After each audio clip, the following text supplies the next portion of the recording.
Welcome to Solamnia, the Banal Era, 350 years after the great cataclysm tore asunder the very fabric of existence, erasing the divine and the draconic from reality. The ingenuity of the gnomes, undimmed by the cataclysm, has given birth to a new era of technological marvels. Steam and steel blended with the arcane. With no more divine influence, Solamnia's social tapestry has rewoven. The once fragmented races of humans, elves, halflings, orcs, and kender have found a harmonious coexistence, freed from the manipulations of their now absent gods. The Solamnic Knights, paragons of honor and duty, stand as the unflinching guardians of peace. Forsaking personal claims to power, these knights embody an unwavering commitment to justice, serving as a beacon of hope and stability in a world still healing from its past wounds. The government of Solamnia is comprised of three equal branches: the House of Lords, representatives from the noble class, who still own most of the land and soldiers. The Grand Solamnic Parliaments, consisting of local representatives elected by the people to serve in provincial and federal capitals. It is worth noting that the Solamnic Knights are funded by the Parliament and sworn to honor and protect its decisions. The Arcane Triumvirate are the third branch. One mage representative from each tower. These three are the only magic wielders allowed in government. In the arcane spheres, the towers of high sorcery reign absolute. These custodians of magical knowledge wield their authority with a solemn gravity, ensuring that the arcane remains a controlled and respected force. Mages, bound by the tower's edicts, are stripped of land, title, or office. Their presence in banal courts a subtle reminder of the balance between political and raw power. Transformed by necessity, the Order of Clerics, once divine emissaries, now traverse a world devoid of their gods. From their stronghold in the Cleric's Tower, amidst the Kender-controlled Western Plains, they have adapted to their new role as legal solicitors, notaries, and arbiters, their sacred rituals replaced by the intricacies of contract and law. It is in this waxing era of arcane technical wonders that the winds suddenly shift, carrying with them rumors of dark powers rising in the east.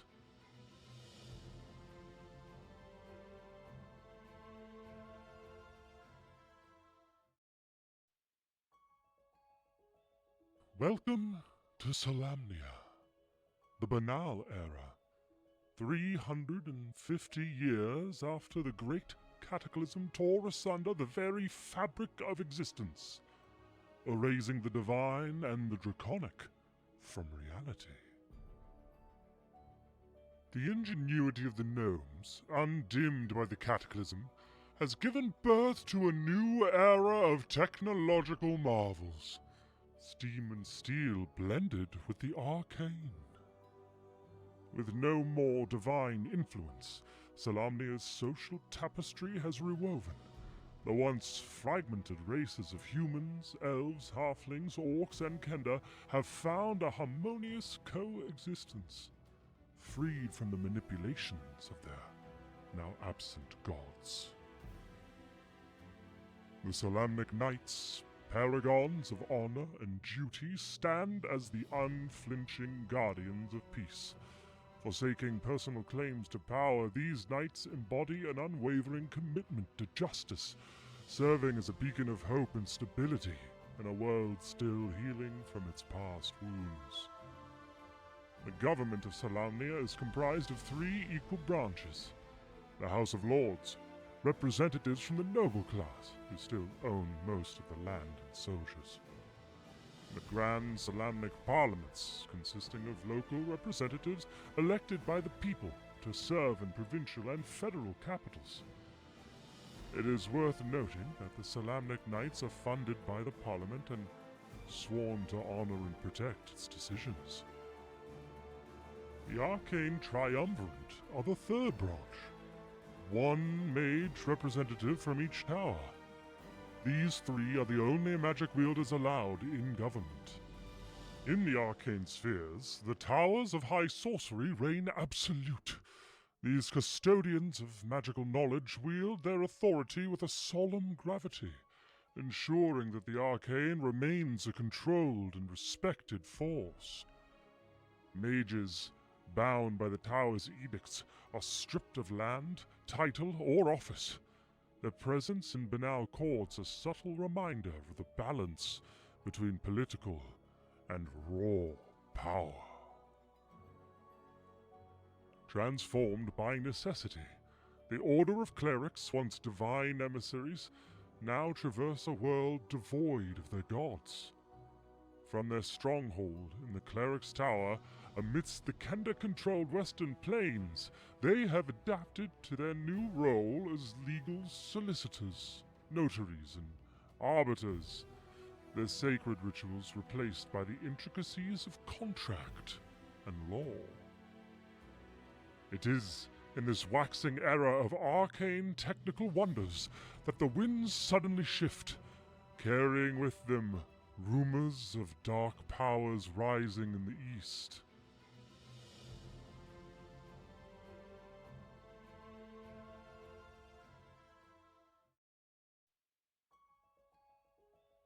Welcome to Solamnia, the Banal Era. 350 years after the great cataclysm tore asunder the very fabric of existence, erasing the divine and the draconic from reality. The ingenuity of the gnomes, undimmed by the cataclysm, has given birth to a new era of technological marvels. Steam and steel blended with the arcane. With no more divine influence, Solamnia's social tapestry has rewoven. The once fragmented races of humans, elves, halflings, orcs, and kenda have found a harmonious coexistence, freed from the manipulations of their now absent gods. The Solamnic Knights, paragons of honor and duty, stand as the unflinching guardians of peace. Forsaking personal claims to power, these knights embody an unwavering commitment to justice, serving as a beacon of hope and stability in a world still healing from its past wounds. The government of Solamnia is comprised of three equal branches. The House of Lords, representatives from the noble class, who still own most of the land and soldiers. The Grand Solamnic Parliaments, consisting of local representatives elected by the people to serve in provincial and federal capitals. It is worth noting that the Solamnic Knights are funded by the Parliament and sworn to honor and protect its decisions. The Arcane Triumvirate are the third branch. One mage representative from each tower. These three are the only magic wielders allowed in government. In the arcane spheres, the towers of high sorcery reign absolute. These custodians of magical knowledge wield their authority with a solemn gravity, ensuring that the arcane remains a controlled and respected force. Mages, bound by the tower's edicts, are stripped of land, title, or office. Their presence in banal courts a subtle reminder of the balance between political and raw power. Transformed by necessity, the Order of Clerics, once divine emissaries, now traverse a world devoid of their gods. From their stronghold in the Cleric's Tower, amidst the Kenda-controlled Western Plains, they have adapted to their new role as legal solicitors, notaries, and arbiters, their sacred rituals replaced by the intricacies of contract and law. It is in this waxing era of arcane technical wonders that the winds suddenly shift, carrying with them rumors of dark powers rising in the east.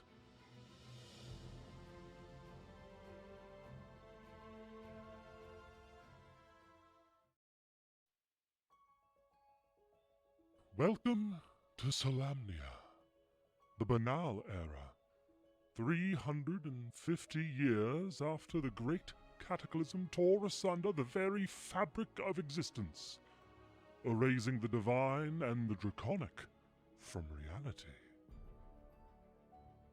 The ingenuity of the gnomes, undimmed by the cataclysm, has given birth to a new era of technological marvels.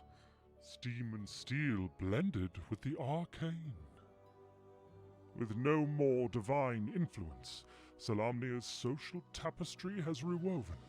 The once fragmented races of humans, elves, halflings, orcs, and kender have found a harmonious coexistence, freed from the manipulations of their now absent gods. The Solamnic Knights, paragons of honor and duty, stand as the unflinching guardians of peace.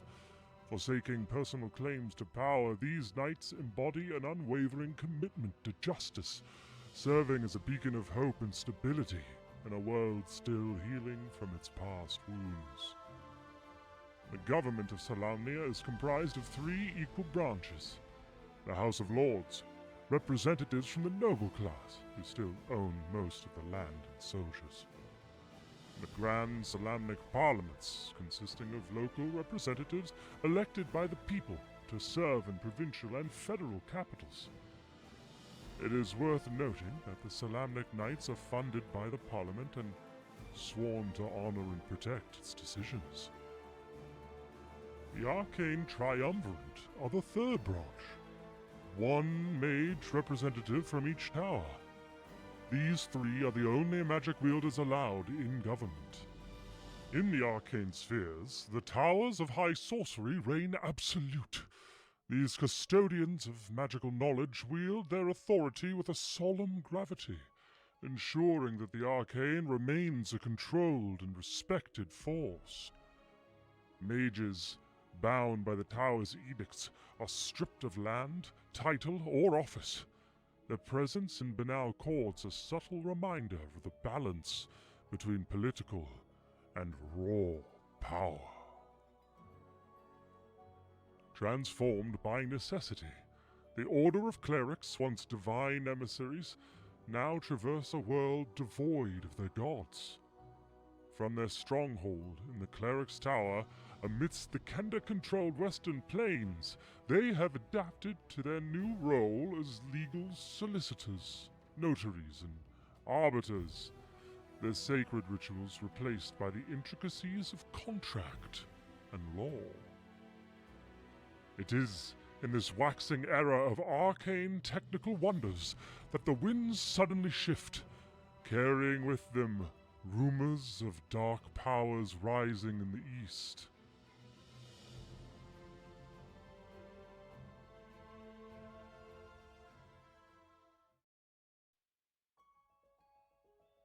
Welcome to Solamnia, the Banal Era. 350 years after the great cataclysm tore asunder the very fabric of existence, erasing the divine and the draconic from reality. The ingenuity of the gnomes, undimmed by the cataclysm, has given birth to a new era of technological marvels. Steam and steel blended with the arcane. With no more divine influence, Solamnia's social tapestry has rewoven. The once fragmented races of humans, elves, halflings, orcs, and kender have found a harmonious coexistence, freed from the manipulations of their now absent gods. The Solamnic Knights, paragons of honor and duty, stand as the unflinching guardians of peace. Forsaking personal claims to power, these knights embody an unwavering commitment to justice, serving as a beacon of hope and stability in a world still healing from its past wounds. The government of Solamnia is comprised of 3 equal branches. The House of Lords, representatives from the noble class who still own.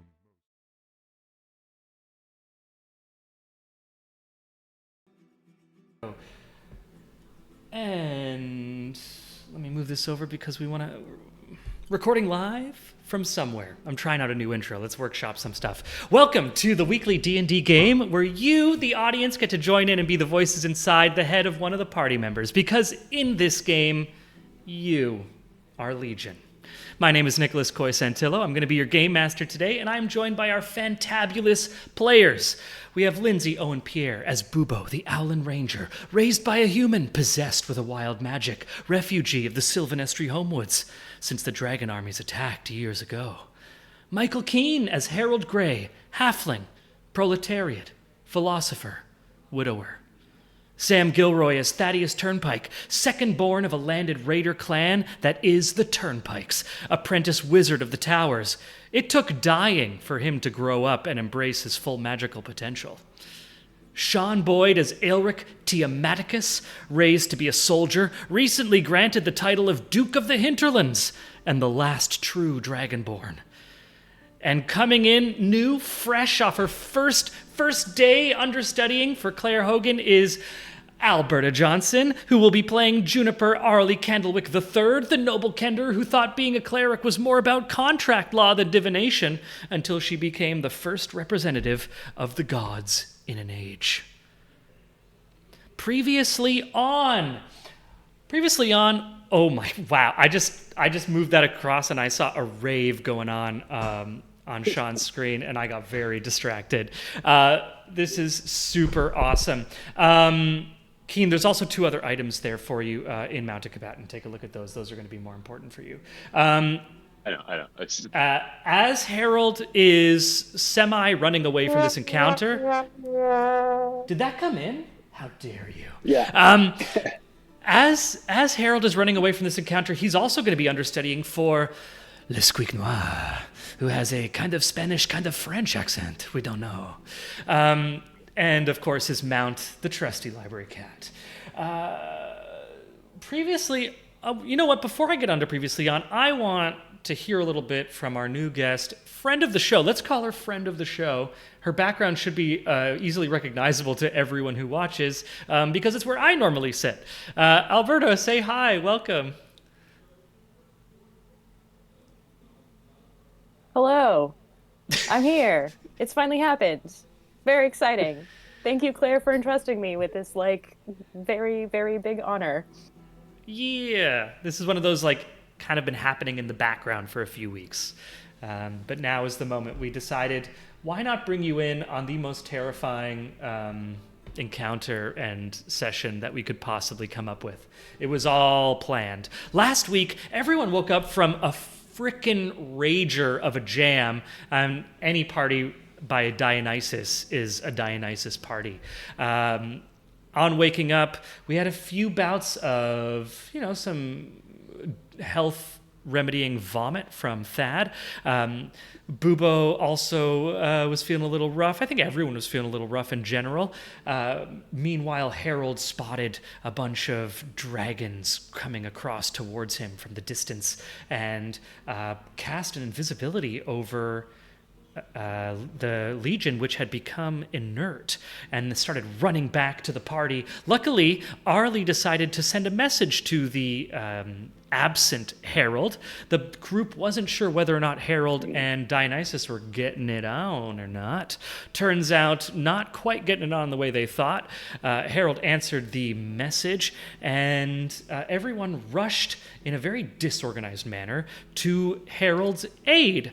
We ended up in the middle of a desolate wasteland where the group came face to face with these mounted Dragonel, some of them mounted, some of them unmounted, and their leader, who seems to be riding a young red dragon. We are in the middle of our first round of combat, and I am just going to say we jump in with the action of Squeak Noir and his library cat. So, take it away, Keen. What are you wearing right now? Sorry, what was that? What is that wearing? I am currently wearing it looks like a wizard's robes, red, but it's slitted so I have like freedom of movement to sort of dance around if I need to. If I'm standing still, it looks like a robe, but I can actually be pretty mobile. And does it have pockets? Or do you have a bag?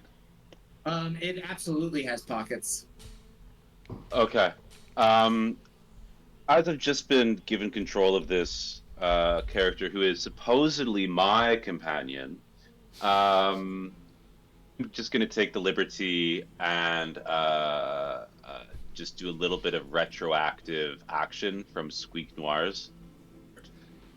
As you landed on the dragon, your footing was unstable and you felt as though you might be amiss in your pockets.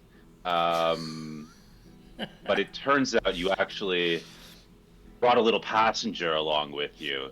Out from your pocket emerges a incensed Squeak Noir. Screams, "That's always death to the tyrants!" And makes an attack on the rider of the Dragonelle. I love it. Go for it. Give me an attack on that on that officer. So I'd just like to ask, no, okay. So okay, never mind. Squeak Noir's slightly more powerful than a normal familiar. Let's put it that way. Okay, yeah, okay. So I got to target the rider. I'm not in combat mode. I'll just make an attack. Oh, my roll. bad. My bad. We are unpaused.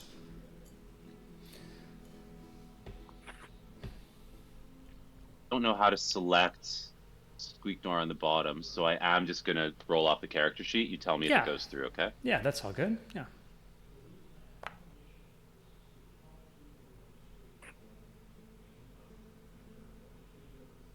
I meant to click the rapier, but you can take that one anyways.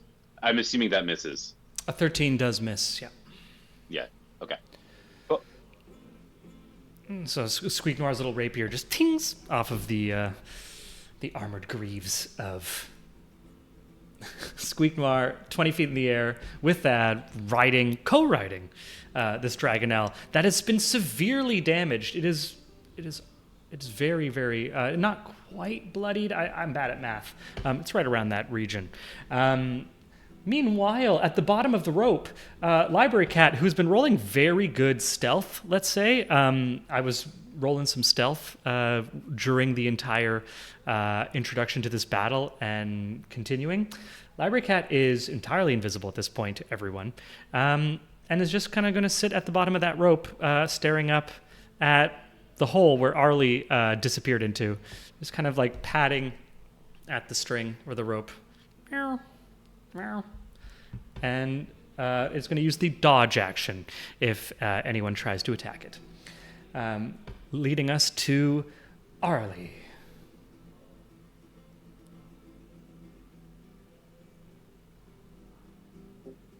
Okay, I have some questions. Throw it I at got a me. list of them. Let's go. I've rewatched the episode. Okay. Are Dragonelles like horses, or are they like intelligent creatures with personalities that like have thoughts and feelings and like objectives? Give me a nature check. Give her Okay. advantage because we had a Dragonelle with our party. Yeah. Remember when Harold tried to tame one? Yep. Exactly. Very good point. This is with advantage.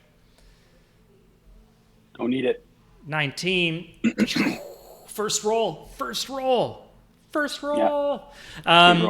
Yeah, Dragonelle are basically like intelligent horses. From your brief encounter with them, they don't seem to be as intelligent in any way as what dragons have been described as, in terms of being able to speak and strategize. But unlike a horse, your experience with the Dragonelle made you believe that they can understand language. But that's one of those kind of magical or supernatural capacities. Otherwise, they are much more just animalistic, much more close to a horse than a dragon. Okay, so like a really smart dog that can take like commands and stuff, or like can. Yeah. Okay. So you rolled a 19 plus. Do you have any modifiers to your intelligence or to your nature check? That's a great question. What a great question. Give me a second. Just seeing if we hit that 20 threshold. No, nature's -1. -1, 18. Yeah. Basically, like a really smart dog, or even some smart horses kind of get a sense of commands. But yeah. Okay. So okay. But bestial, not like a centaur or a minotaur or other supernatural creature that would actually have proper intelligence, sentience, let's say. Realize that they're kind of far away. Do any of the riders have any sort of insignia or like, I don't know, like, are they in like a uniform? And is that familiar to me? Yes, they are all wearing, let me just double check exactly. They're wearing splint mail, which is a heavy armor, and they have shields. They're also all holding lances. Lances are very long spears. Mechanically, that gives them reach, which means that they have a range of 10 feet as opposed to the regular 5 feet of melee. It also means that I believe, and our audience or anyone can double check here, I believe that reach weapons have disadvantage at 5 feet, but that's one of those things that can be double checked. But they have lances. You recognize the armor. You've seen this.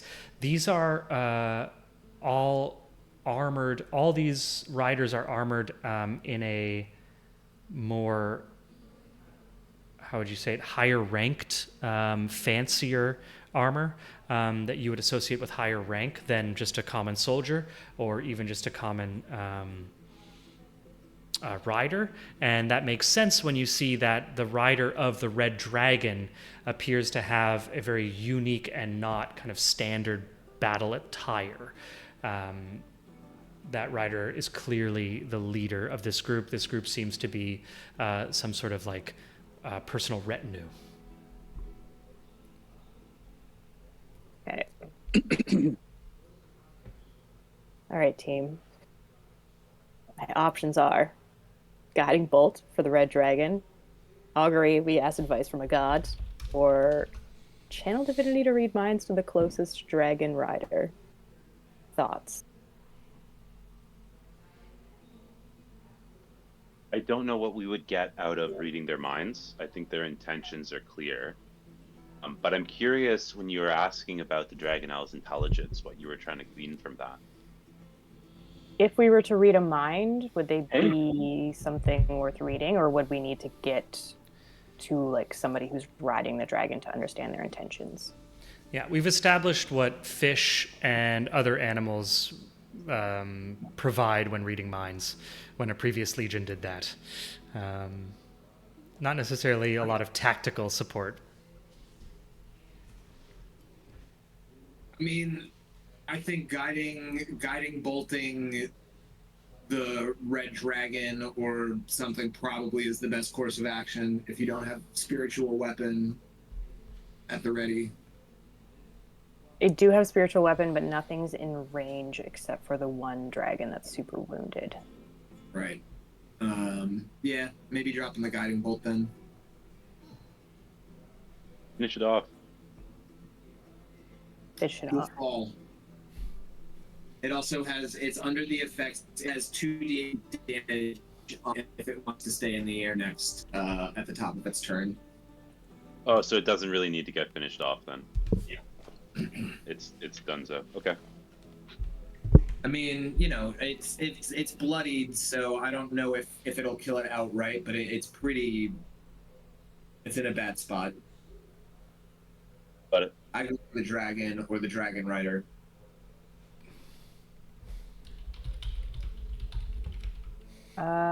Yeah, let's do guiding bolt on the red dragon, and can we upcast that to level 2? Go for it. Yeah, that gives you an additional damage dice, I believe. Does okay. I'm sorry. This is a very Foundry thing. Do I just click it?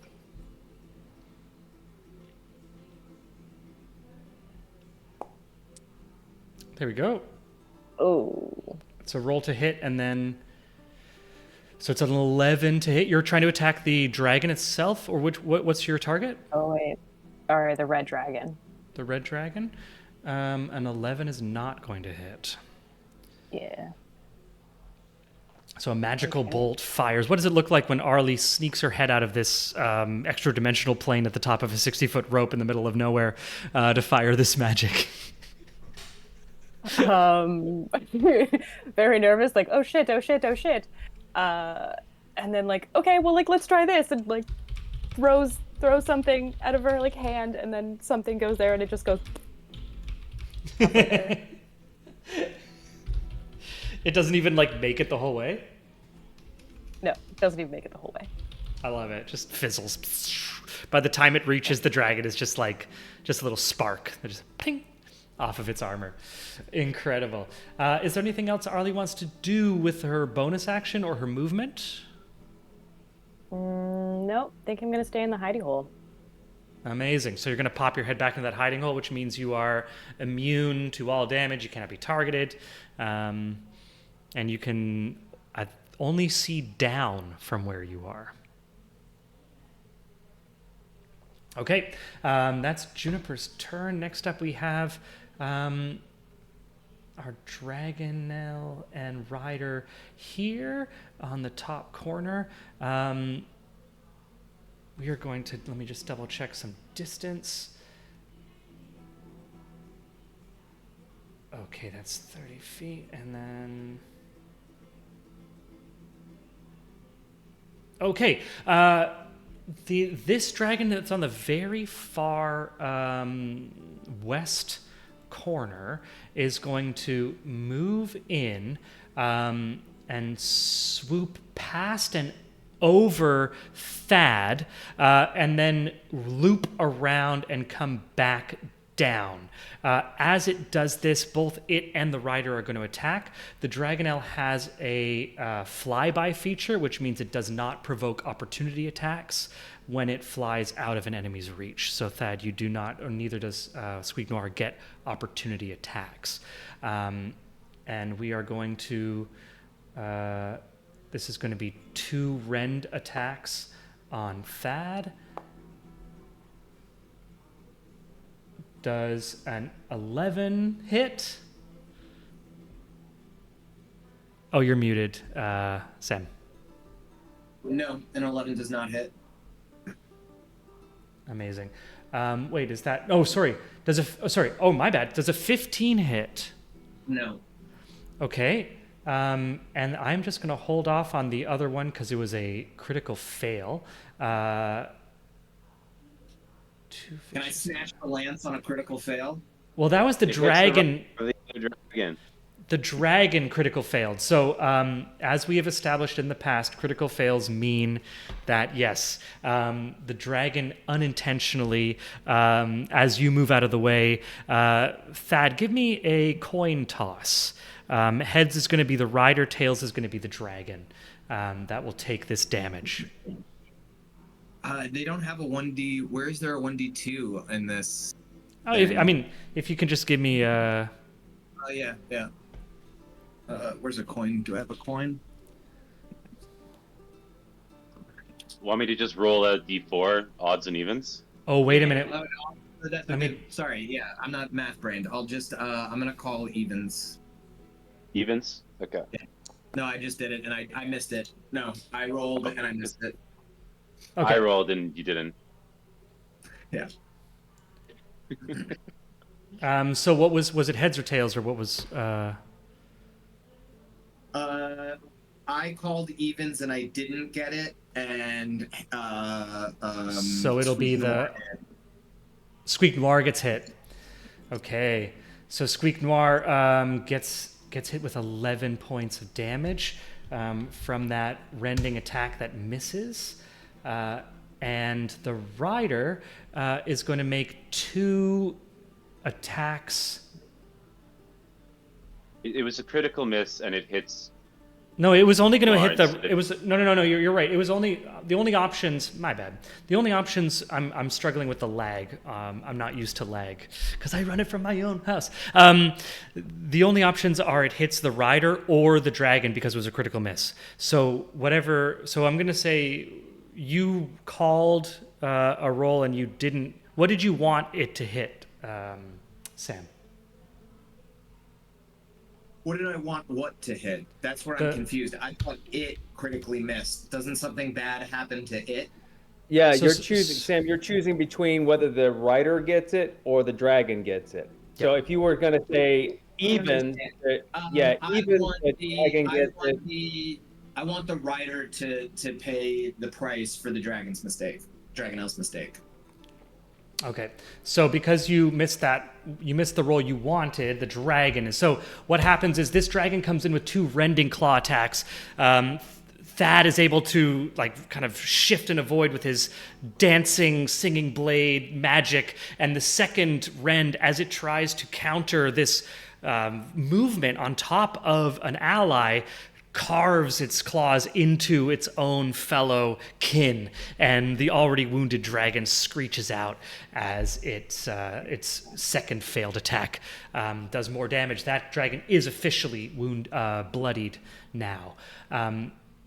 Meanwhile, the rider Sorry to takes. interrupt you, Koi. Mm-hmm.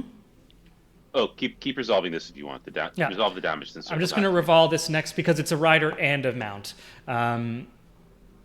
Meanwhile, the rider takes an attack with his lance, but because of this crazy maneuvering between the 2 dragons, Thad on top misses with his first attack with the lance, rolling only a 2. And the second attack with the lance is a critical hit, dealing 30 damage.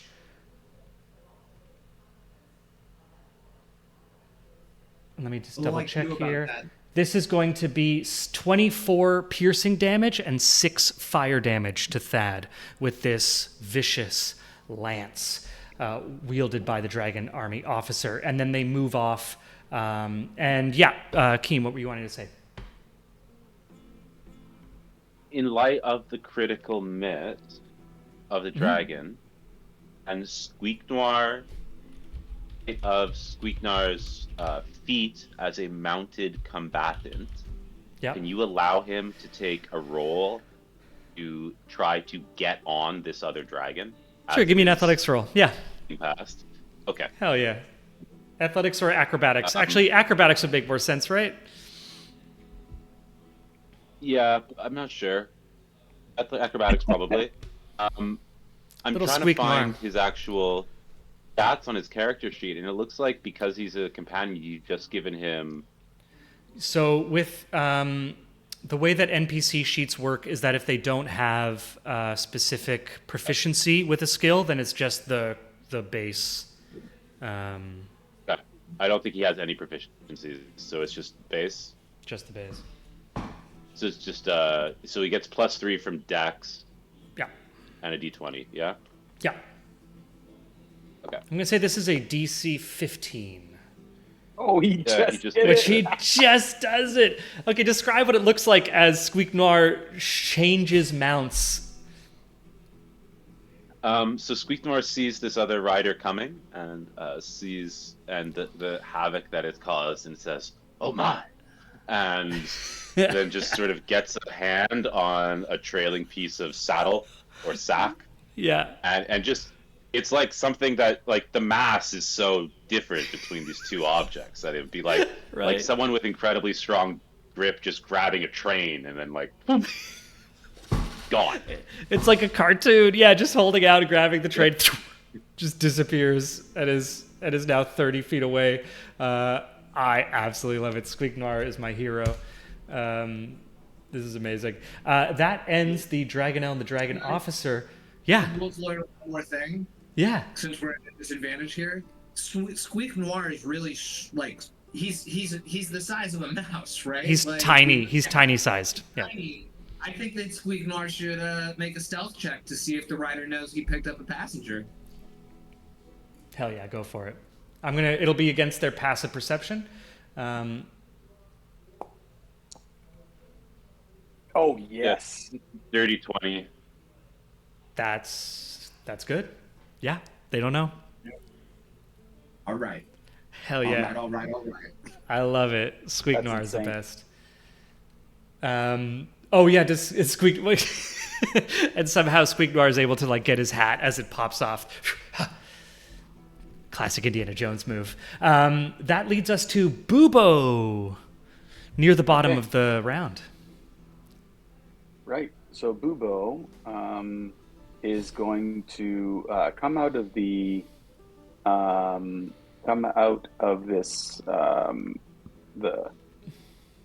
of the hidey hole that he's in, and he is going to fly straight up into the air. He's going to do another 30 feet into the air.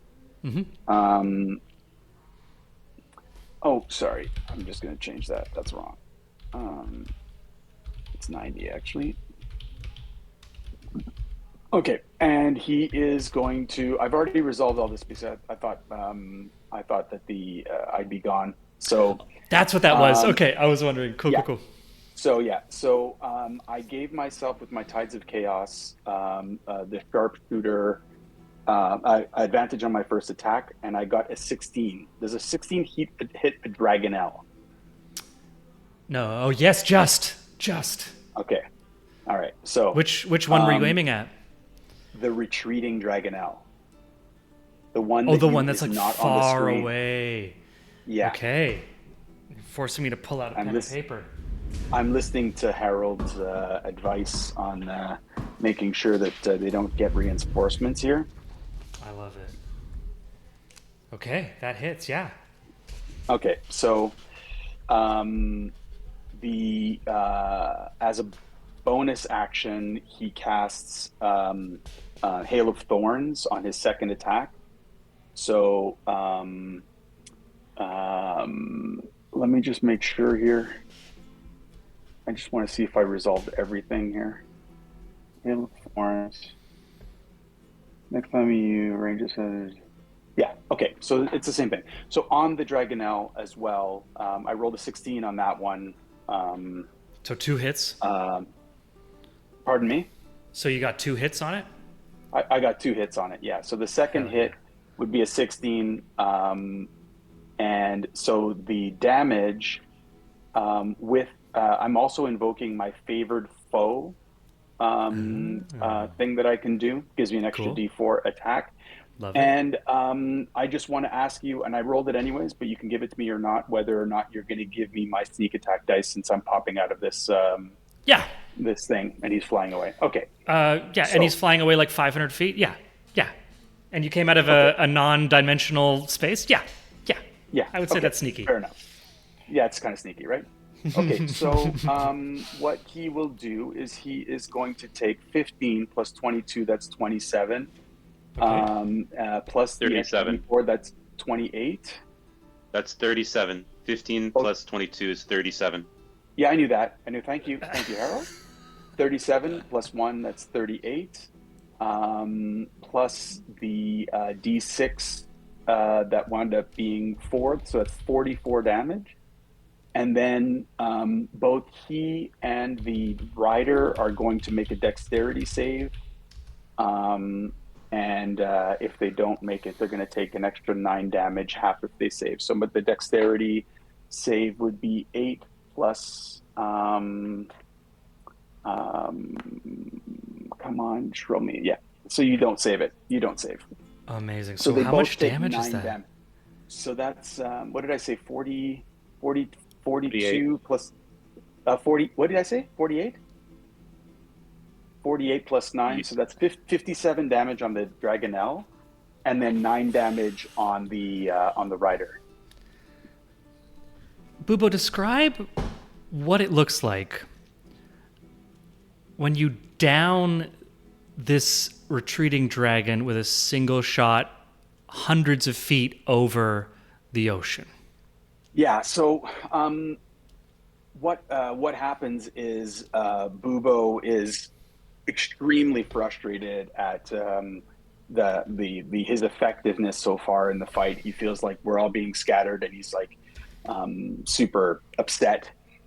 So what he does is he flies straight up, and he shoots one arrow, hitting true, and then it's like that first one kind of creating like a tracer bullet kind of thing. Loads up the second arrow, and now you see the wings kind of like puff off of him, like as if like he was like shocked. Wings swirling around the arrow. The arrow flies through the air, almost giving it extra speed, and it hits the dragon in the back of the head. Like weirdly, like the rider doesn't even understand how this dragon could be hit in the back of the head because he's sitting on it. Yeah, know? It's just like, just how is that even possible? All you need is the space of the width of an arrow. That's all you need. It's like the salt. When you know, is it salt? When oh they yeah, bend the bullet. Yeah, silly thing. Yeah. So it like goes around the rider, hits the dragonelle in the back of the head, and then out of the back of the head of the dragonelle, a bunch of spikes pop out, and then like spike into the rider, and then the rider kind of like spikes out as well. And crazy. And then the dragonelle falls out of the sky, face planting. He's dashing at this point, I'm assuming. Yeah. He's like running back to, and he's taking a huge face plant with this rider on the front. And Harold is probably the one on the like 500 feet away, or he's a little further, I would imagine, on the edge of the cliff there. He's like probably the one that's best able to see this, seeing this dragon rider taking a face plant. I don't know. So I'm gonna do a little bit of Steven Spielberg movie magic right now. I am referencing the greatest script inconsistency in movie history, which is a T-Rex walks out of a cage, turns around, and it is a 60-foot drop. So last week we said there was a big distance between where this battle is happening and the edge of the cliff. That is actually not such a big distance this week. So what you do is Harold is running towards the downed Legion. You fire 500 feet near the edge of your maximum distance, but you're a sharpshooter. You know what you're doing. You hit this dragon. It's already over the water, and this cliff is hundreds of feet in the air. So it just tumbles, this rider tumbling along with it, and they both just crash into the waves. Gone. Epic All shot. right. Epic fucking shot. And crazily enough, I rolled because I cast Hail of Thorns. I rolled on the Wild Magic and hit a 9, which is one of my numbers. So I am going to roll on use our advanced magic. Use our advanced wild magic. I just found the page while we were doing it, so I'm going to roll my d20 to see what level it is. The d20, come on, roll something low. Come on, super. Oh my, it's just a nuisance. So I'm going to roll a d100. Give me something fun here. What I roll? 41. I rolled a 41 on the nuisance table. So it says, oh my God, one randomly chosen non-magical item in my possession that weighs 1 pound or less vanishes and is forever gone. What disappears? I don't know. Let me just see my inventory here. At worst, that might be your elven cloak. Non-magical. It's got to be non-magical. Oh, non-magical. My bad. Yeah, I thought you said. I thought you said heavy. Yeah. You know what? Here, I'll just roll. I'm sorry. I'm gonna roll like a d12 here, and then I'm just gonna pick out of my inventory. I'm just gonna count down from whatever it is, 3. So, 1, 2, 3. It's my signal whistle. I lost my signal whistle. That thing that alerts everybody to danger that I've been using on attaching it to an Bubo arrow has every once in a while. Bubo has such a high passive perception. He's one of those guys who, like, those classic, like, I mean, just like Wanted, the movie we were just referencing, where the guy picks up the gun and he's like, "I'd be scared if the gun was loaded. I know the weight of a 9mm." Bubo fires the thing, feels a little bit of like chaos magic rumble in him. He's like, "I just lost something in my pocket. I just lost my whistle." God damn. Okay. Crazy. Well, it could have been worse. A fireball could have exploded on at my location. Epic and turn. that's it. That was a pretty good turn. That was fun. Fucking cool, dude. Okay. Well, my response is everyone roll. Oh shit! It's young. No frightened for you. Sucks to be me. I was going to have everyone roll to avoid being frightened. But it's just a young red dragon, and you've seen red dragons before. They don't have the frightened condition that they can give to you. So this red dragon, at the bottom of our round, is going to be moving with the leader riding on top. And they are going to start climbing to follow, to get closer to Bubo. Our red dragon has a movement of a fly speed of 80. It is going to, I think it needs to dash to close that distance to Bubo. This is a 65 feet linear distance plus 60 feet vertical distance. So it's not going to quite make it. I'm not going to do my trigonometry math off the top of my head, but we're going to say that it is just outside of melee range, just below. That's pretty close though, man. That's pretty close. It's pretty close. It's right there. So we're going to say closing distance here. It is clearly, this leader has clearly taken an eye to the ranger. And as this dragon flies towards the ranger, the leader, who is wearing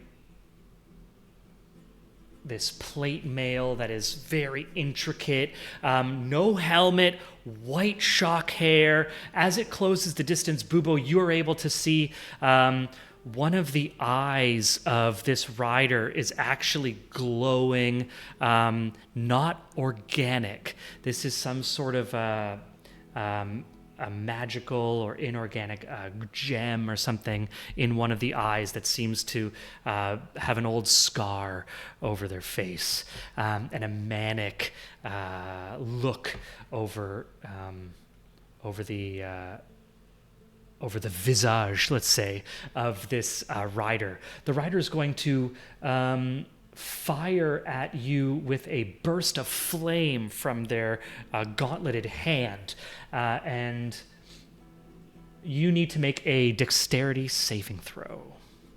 Okay.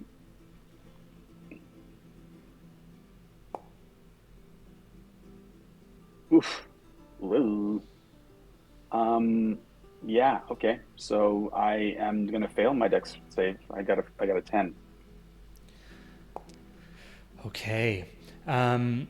This flame burst fires towards Bubo and engulfs you in flame, dealing 16 fire damage and catching Bubo on fire.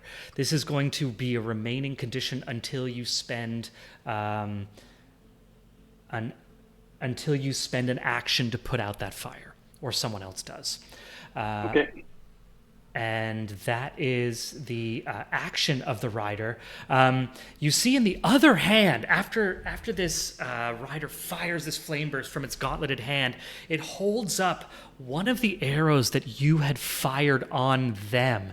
And you can see now that she, the rider, has pulled out these arrows because you fired these 3 shots from 600 feet away. One of the arrows she's pulled up, and she's holding it up to you with the fletching, the feather towards you. And she says, "This is my lucky day.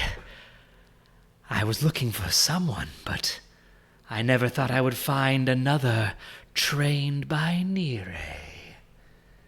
Aelric, it is your turn." Dun, dun, dun, dun. there's nothing I can do. Everyone's out of range, so I'm just Any going kind to. of taunt mechanic? What? Do you have any kind of taunt mechanic? I mean, I can throw intimidation. I guess I can do intimidation. You have a That's about all I crossbow. can do. Yeah, but then I'd have to take it out, load it. I mean, it wouldn't even be worth it, to be honest with you. And it doesn't. I mean, it doesn't do much damage compared to what I do on the ground. I mean, I guess I could try to fly, but that seems. You have Commander's Strike. You can take the Yeah, I attack, do. which you can Yeah. give an ally and let them use their reaction to make an attack. Yeah, Bubo. yeah. I was actually going to try to do something before that. Oh, but- okay. I just wanted to throw No, an that's. option for you. I mean, honestly, I just don't. I really don't have a whole lot at my disposal right now. Okay. Let's see. So my commander strike though is a bonus action is the thing. Does it matter what order I take that bonus action in? I can't remember. Not at It's all. been a long time. Not at all. Any All order. right.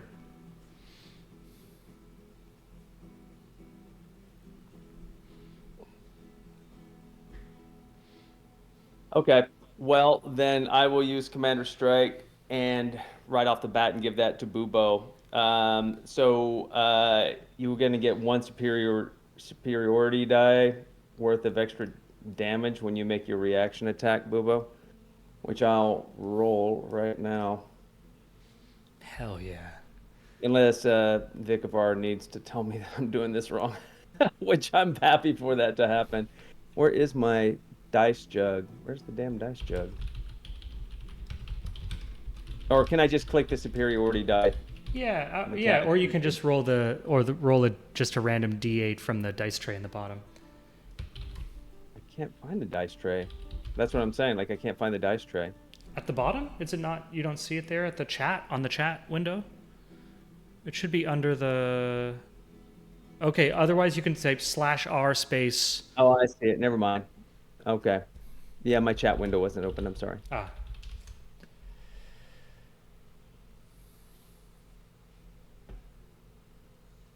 There you go, buddy.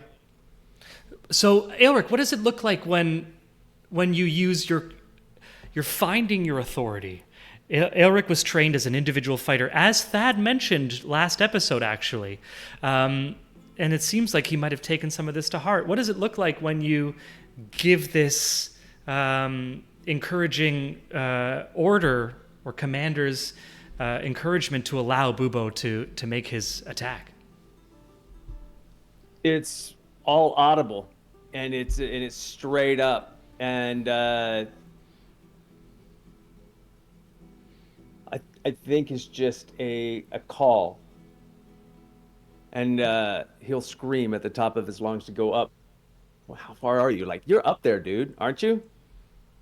90 feet or something like that. Yeah, and it's Yeah. just simple.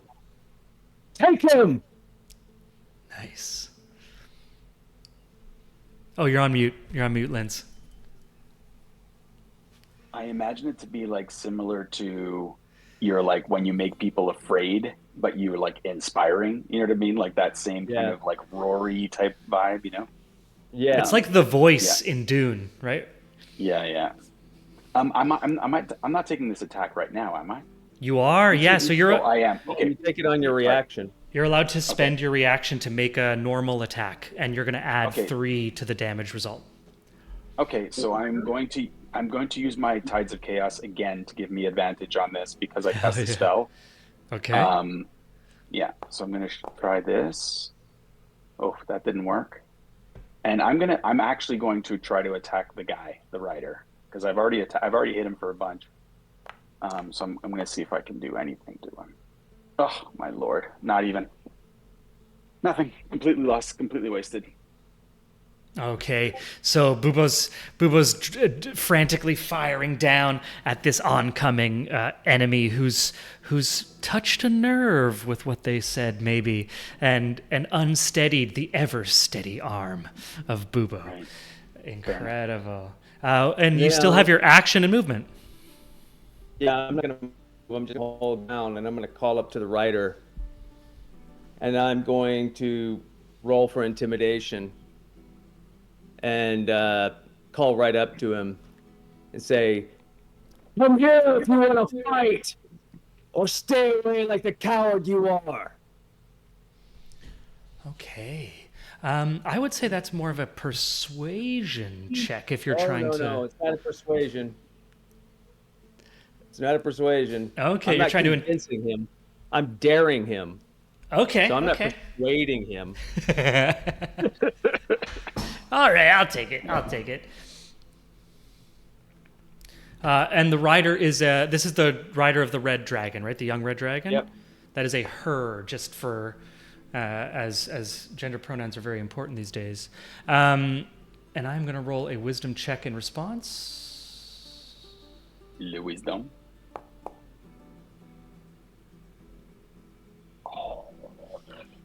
Amazing. So that is a 17 on the intimidation check and a 16 from the rider, whose eyes turn sharp to you. You can see at first it's like a glint off of the sunlight, but the sunlight isn't hitting at the right angle to make a glint. The eye is in shadow, but you see this brightness coming from one of the eye sockets of the rider, and then the whiteness of her teeth as you see her attention turn downwards. Is that my action? That was your action. Yeah. All right, I'm good to go. That's all I got. Amazing. Standing, just staring up. Ready. Love it. We now go to one of our unmounted dragon. Now, I just want to make sure. Okay. This is our unmounted. This is going to take a swooping action down. Oh, wait. This is the one that's scared of Aelric. This is still frightened. In the frightened condition, they can only roll a wisdom check at the end of their next turn. Is that right? They can only if they take damage. Really? Right? Yeah, I believe they're afraid unless they take damage. Let me look and make sure that that's correct. But okay, I but think it's either only way if they take can't. damage. Either way they can't do anything until they've done their action. Incredible, which means they cannot get closer to Aelric. So they're actually going to burn all of their movement to be looping around to try to get towards Thad, who is still riding that other one. But because of that circumnavigation, it can't actually close enough distance and still attack. Incredible. Yeah, so it's basically for 1 minute until it takes damage, repeating the saving throw if it does, and then ending on its success. But I don't know if that parentheses means repeating the saving throw when it does take damage, or because it's parenthetical off of this phrase, or until it takes any damage, repeating the saving throw, ending it on success. So it seems like that's the way we've always played it, that it's at the end of the turn. I understand that to mean if it takes damage, it can take a saving throw. Yeah, that's how I understand That's right. Yeah, that's kind of what I thought. Amazing. So it's still frightened of you. That one dragon that you roared at, still pretty scared. Yeah. So it's trying. Weirdly, you've positioned yourself, and the way that it avoided attacking you when you yelled at it, you were between it and everyone else in the party. So it's having to maintain a certain distance from you to get around that that radius between the two of you, and that spends all of its movement. It can dash, and it will, but that just brings it up neck to neck beside. I'm going to keep the token is going to be a little further, but it is going to be now riding side to side with Thad. And the Dragonel that it has mounted. But it doesn't have any, it's spent its action, so it can't make an attack. Incredible. It comes, the frightening roar, it just keeps every single encounter, it does something incredible. Now we go to the Dragonel that is hurt and has both Thad and one of the officers on top of it. It is still flying. It is going to start moving. It is going to roll for that booming blade damage. So, Thad, tell me how much damage it's going to take.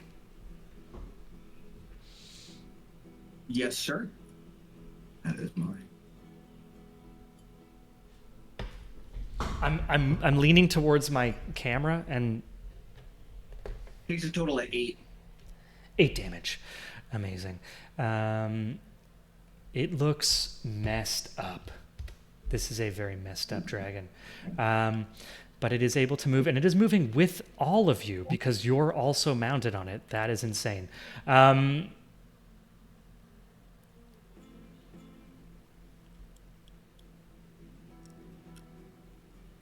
am going to say it is going to try to toss off Thad. So this is going to be an athletics roll from the Dragonelle, and you will defend with either acrobatics or athletics to respond as it tries to just like it's. Do I use up bless if I use bless, or is it just like a D4 that I can keep on adding until bless? It's as long as Arlie maintains concentration, you get a D4 to all of that stuff. Cool. Thank you. So the Dragonelle is making an athletics ability check to try to shake you off, and it rolls a nat 20. That is a 23. But Thad rolls a 27 in response. Thad, what does it look like as you by the way, you're not in a saddle. Like the rider is in a saddle. You are very much not. What does it look like as this dragon starts moving, tries to shake you off, takes Booming Blade, and fails? So it's kind of, I think, like a Jackie Chan bit almost, where as the barrel roll starts, I tap the rider, who looks at me. I hand him my staff. He takes it. I like clutch something down, take it back from him to brace for the shockwave of the Booming Blade to hit. And I just like hold on and kind of like smile at him as Bubo makes like the slow little circle around as we go for the shake off. As little Bubo continues to follow you. That's amazing. Little Bubo's like he's on my shoulder. He's just holding on to you. Okay, so he's not flying in. He's not flying with you. He's holding on. Amazing. This is incredible. So the dragon is just like flying close to the ground. It's just shaking. It's not really gaining or losing by the end of its movement phase, but it is going to be moving 80 feet as it's trying to shake you off. So it's just going to end up over here. And that is its action, was trying to shake you off. I am lagging like crazy here. There we go. And the officer, Vikovar, was able to... We're in a Michael Bay movie. Get ready for the slow motion and the explosions. Vikovar was able to look up that he couldn't find anything around the disadvantage. So we're going to say that the officer who's mounted is able to attack without disadvantage. And it is going to make 2 attacks against you, Thad, as it kind of to end this Jackie Chan bit, where it kind of takes your staff, gives it back to you, and then takes its lance and starts like spinning it and thrusting it, still mounted because he has to maintain control so he doesn't fall over in this position. The first roll here to hit is going to be a 13. Not hit. And the second roll with the lance is going to be a 7. No hits. This is an epic. You're totally taking this bad guy out of it. Incredible. And actually, weirdly, the next person up is Thad himself. As a bonus action, I'm gonna start humming a little tune underneath my breath. This is like it's an old turnpike battle like chant. It's like what the towns anciently would hear like over the hill before the barbarians came. Oh, nice. So I'm gonna start blade dancing as I'm like rocking to my own rhythm. And then I'm going to take the attack action and I'm going to attack the Dragonelle rider. Sick. I just want to check something.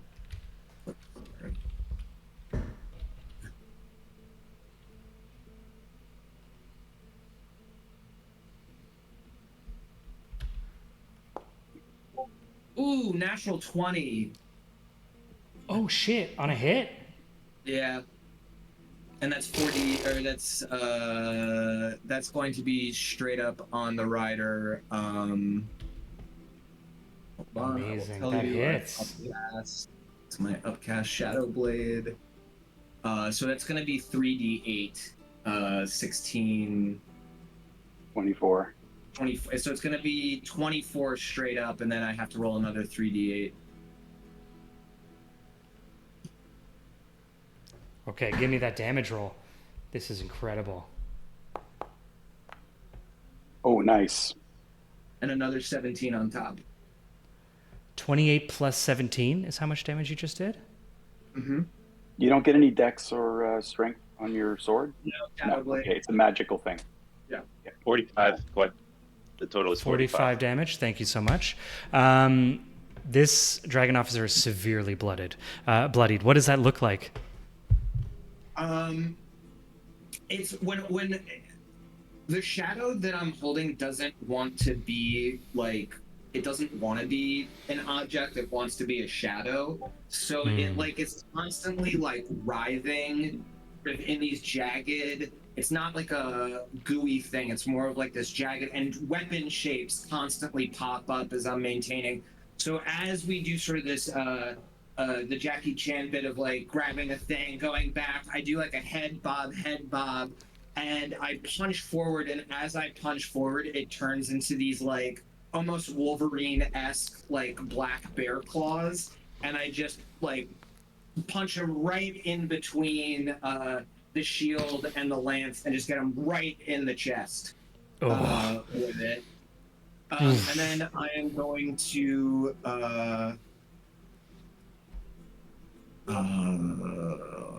Just puncturing the lungs. I am going to then cast Booming Blade down on the Dragon Owl again.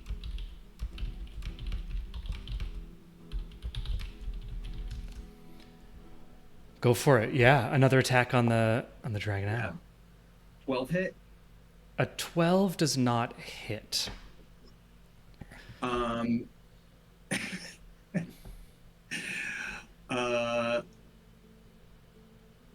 take your blessed D4, Sam. Oh no, I did not on that one. So Oh man, roll me a 4. Roll me a 4. If you roll a 4, Roll me a you need a 4. 4. 2. Oh.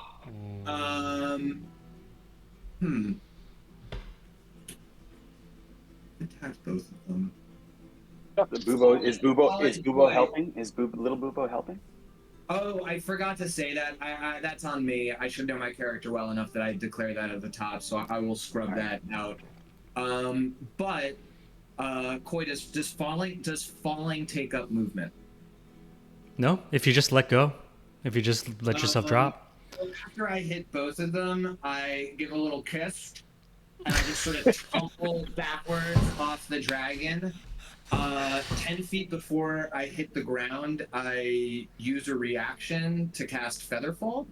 Amazing. So I land, and I do sort of like a 3-point Spider-Man landing, and then I grab my staff as it falls down after me. And now I am just. We literally got our Michael Bay slow-mo as you featherfalled and the dust. Okay, we are in a Michael Bay movie. I'm assuming that because I'm on the dragon, I'm landing more like there, and then I am going to use the 50 feet of movement that I have to. Sorry, that's the wrong thing. I'm gonna use my 50 feet of movement. Where's the?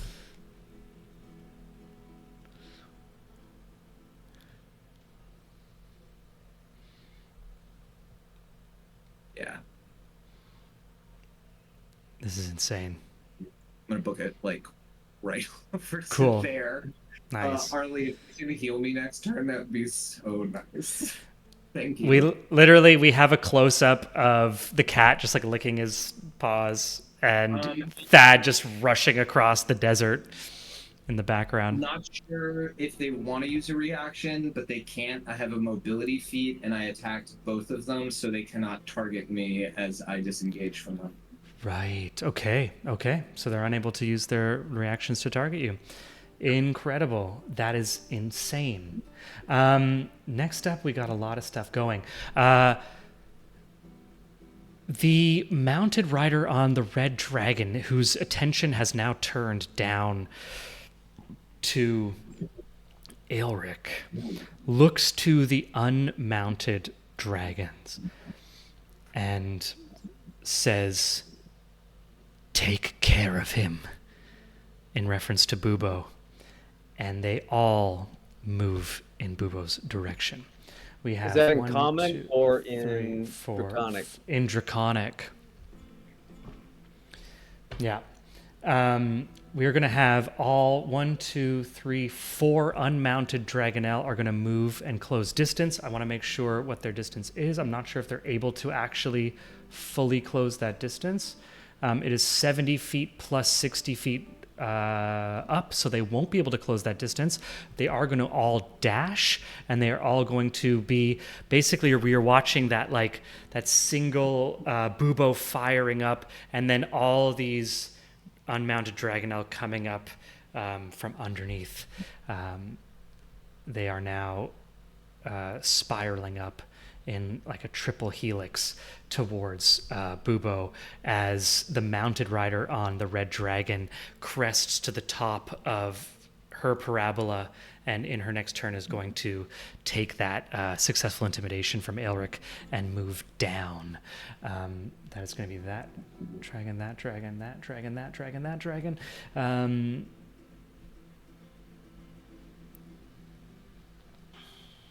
Oh, that was the one who's scared.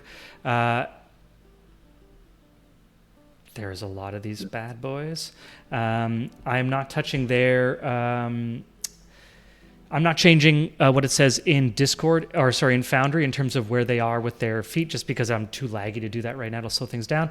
It says they're 30 feet. They're all, at this point, they're all spending their dash action, so they are effectively at Bubo's side, but they have spent all their actions. They cannot attack. And then this dragon army officer and its Dragonel are going to close distance. They're at the furthest northwest corner here. Let's see what we have here. Ooh. Yeah.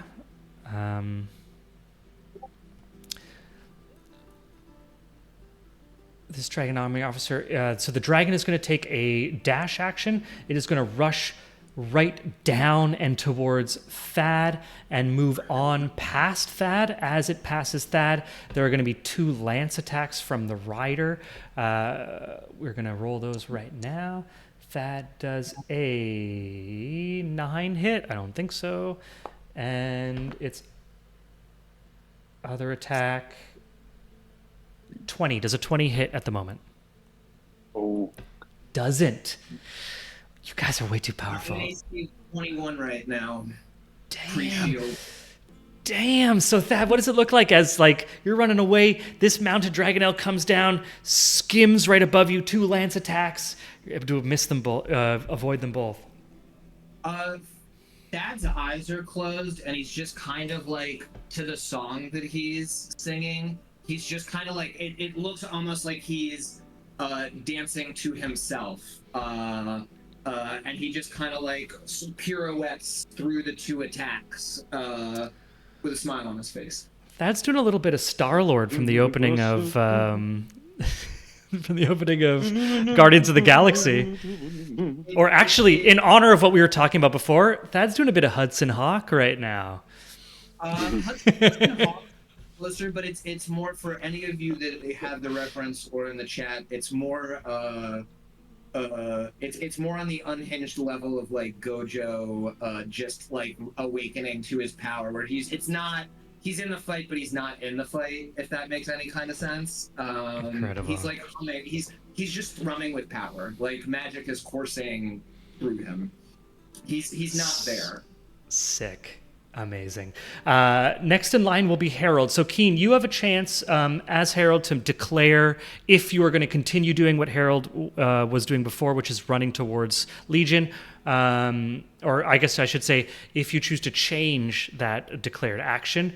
And then you can move right ahead into Squeak Noir's action. Because at this point, Harold is off the battle map. How many turns of moving away is Harold from the battle? You are, if you dash, you could end on the battle map with this turn, if you dash. Harold's going, and there are at this point no other combatants have left the field other than the one that Ubo put down, right? Yeah, which you watched fall in front of you as you're running away. Yeah. So a look over your shoulder, you can see this triple helix of dragons moving towards the flying bubo, with the red dragon kind of at the top of its arc, and yeah. I can see Legion. Yeah, at this point you're close enough. Yes, at this point you're close enough to see Legion. Okay. Harold's going to use a dash action to enter the top of the battlefield. Mm-hmm. He is still invisible. He is, yeah. Invisibility. Yeah. Okay. I don't know where his token is on the screen right now. I'm not sure it's if he's here. Literally at the very northwest. Oh, okay. I'll drag it over. A bit more useful. Cool. Perfect. Okay. Amazing. That's Harold. That's Harold's turn, and now Squeak Noir's turn, which you get to also control. Who's So unseen. Attacks against inanimate objects. Are they with advantage? Do they automatically hit? What's the deal? Because there are magical weapons that give you things like advantage or automatic critical hits against objects, that leads to my understanding that objects require a standard attack roll, but objects AC are usually quite low, depending on what they are. Okay. I was wondering if there was a house rule that you had, but if that's the call, that's the call.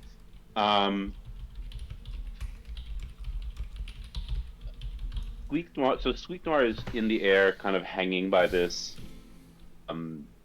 piece of saddle that's trailing. Yeah. He has this very mad idea. He moves up the thing unseen. Mm-hmm.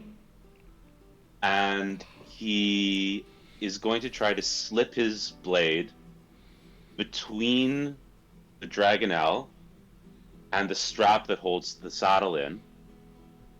Cut the strap. To loose the saddle. Loose the saddle from the Dragonelle unexpectedly. Okay. So the rider is flying. He's doing all this acrobatic shit. I love it. The saddle is no longer attached to the Dragonelle if Squeak Noir is successful. I love it. I'm going to say that. Yeah. Can I just offer against inanimate objects, hits are automatic, but they have a number of hit points. And that's the idea of like the critical hit is like somebody who's able to destroy things. Right.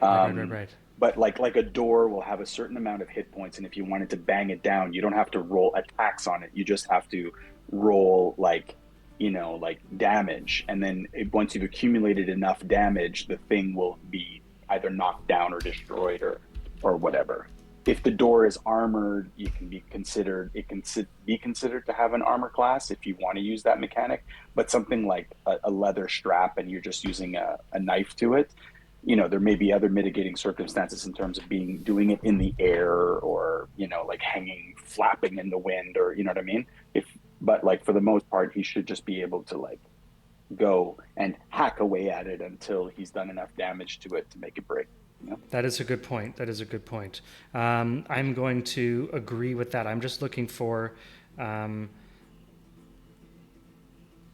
just making a little quick check here for some hit point check.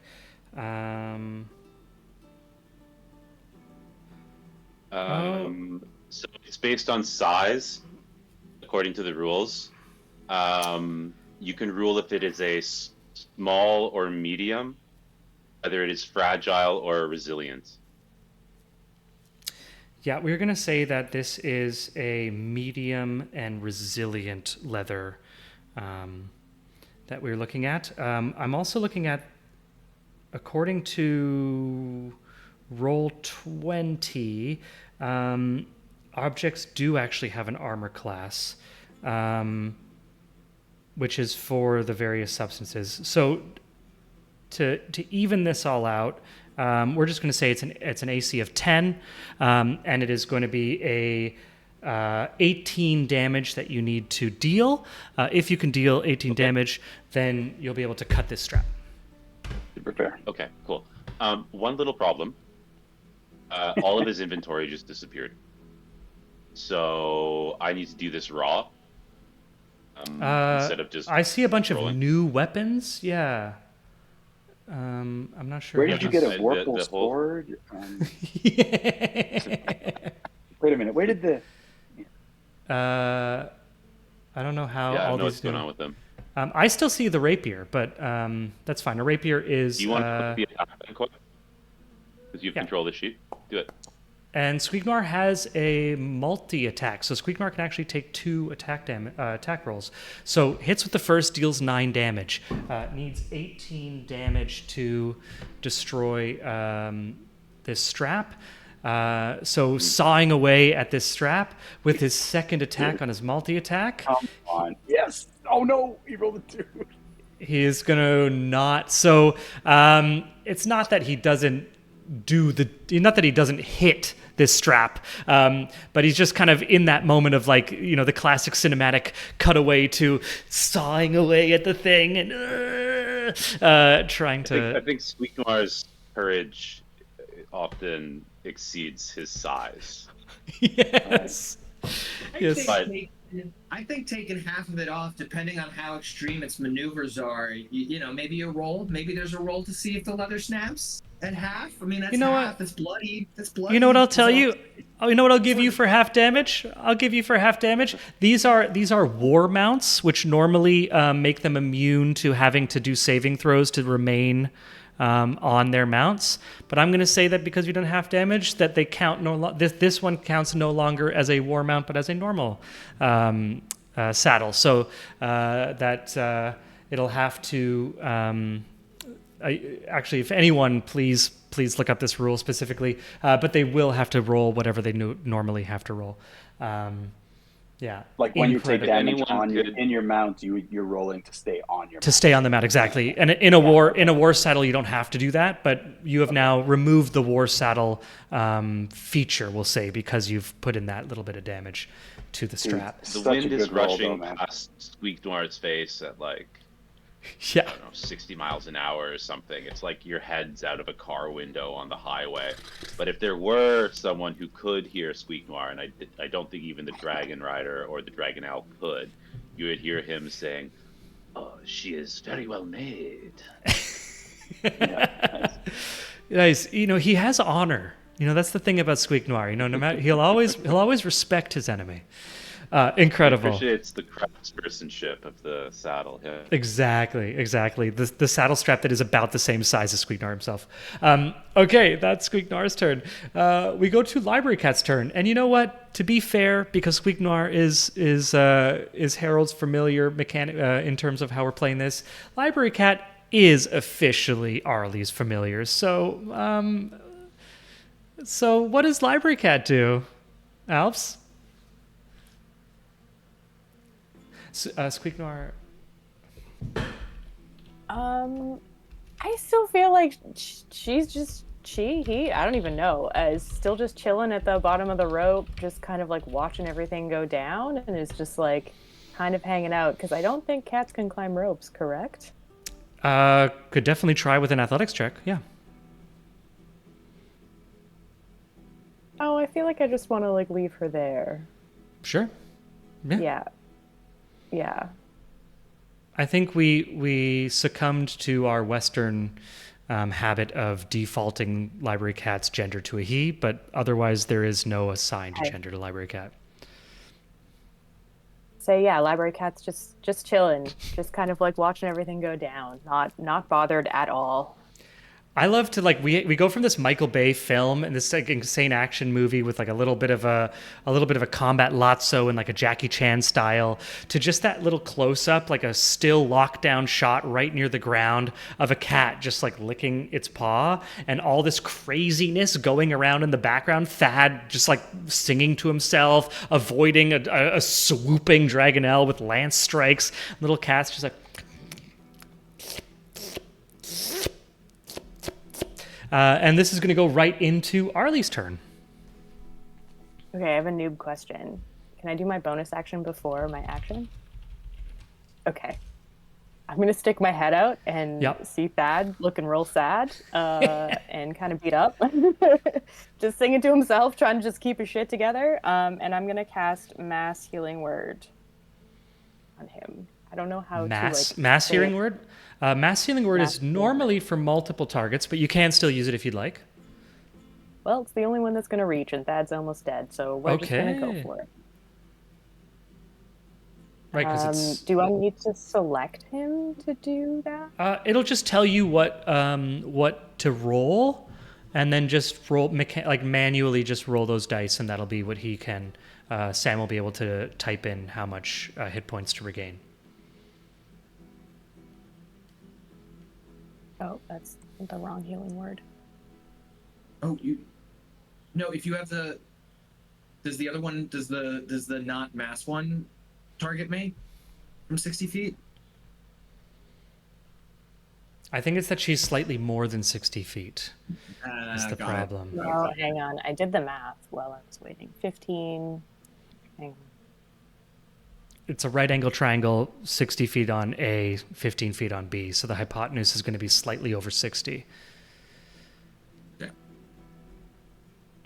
Okay. No, the healing word is also 60. Or sorry, 60 feet. Right, which is just beyond the distance between... Mass healing word is also only 60 feet, though. Oh, do you know why? Yeah. It's because you had that at 30 or 20 feet or whatever, and then you dropped it. Okay. I wasn't at it. I wasn't at So, 20 feet more. What Arlie can do, Arlie can use her movement. She moves at half movement to climb the rope. So she could move 15 feet down the rope and cast it, or drop. Okay, 15 so... feet down the rope and then 15 feet back up. No, she'd only be able to move 15 feet down, or Okay. Okay. And if I drop, do I take damage, or do I just slide down you the rope? would. I mean, I could say if you want to give me an athletics or acrobatics check, then you can try sliding down the rope without taking damage. If you fail that check, you will take fall damage. Okay, so change of plans. I'm going to use command. Okay. I'm going to start with command. I'm going to stick my little head out the hidey hole. I'm going to use command on the red dragon and the rider. It's one target only. So I'm going to cast it as a second spell slot, which means I have two targets, so I was within 30 feet of each other. Okay. Nice. Cool. Love it. Command is only 60 feet as well.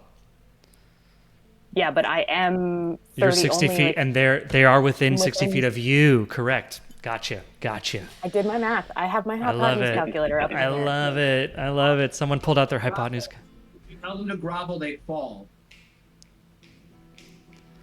Sorry?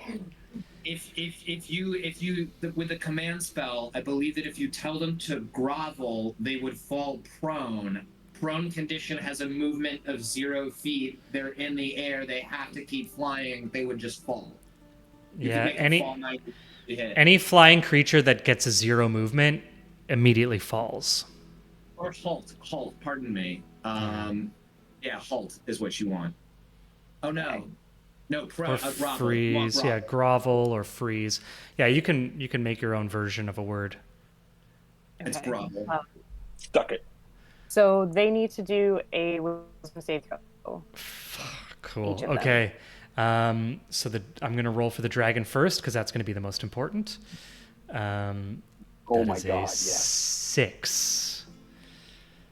The That dragon is not gonna work. fails. We're just going to double check just to confirm what the rider rolls. 90 feet. which is, I Yes. believe, Oh, no. 9d10. No. So, what's your DC on your magic? What's your magic DC, Harley? Your spell DC? It would be like 16. So both of them fail. So the young red dragon and the rider are going to drop out of the sky. What does this look like as you cast command? I'm not gonna tell him to drop out of the sky. I'm gonna Oh. literally just say the word leave in Draconic. Leave. Yeah. Okay. And I'm gonna try and get them to go, like, just go away, like, leave. Her eyes kind of like glow a little bit. Sorry. Has to deal with them. Harold has to deal with them if they see Legion. His job right now is to protect the Legion construct. It's not invisible. It's in the open.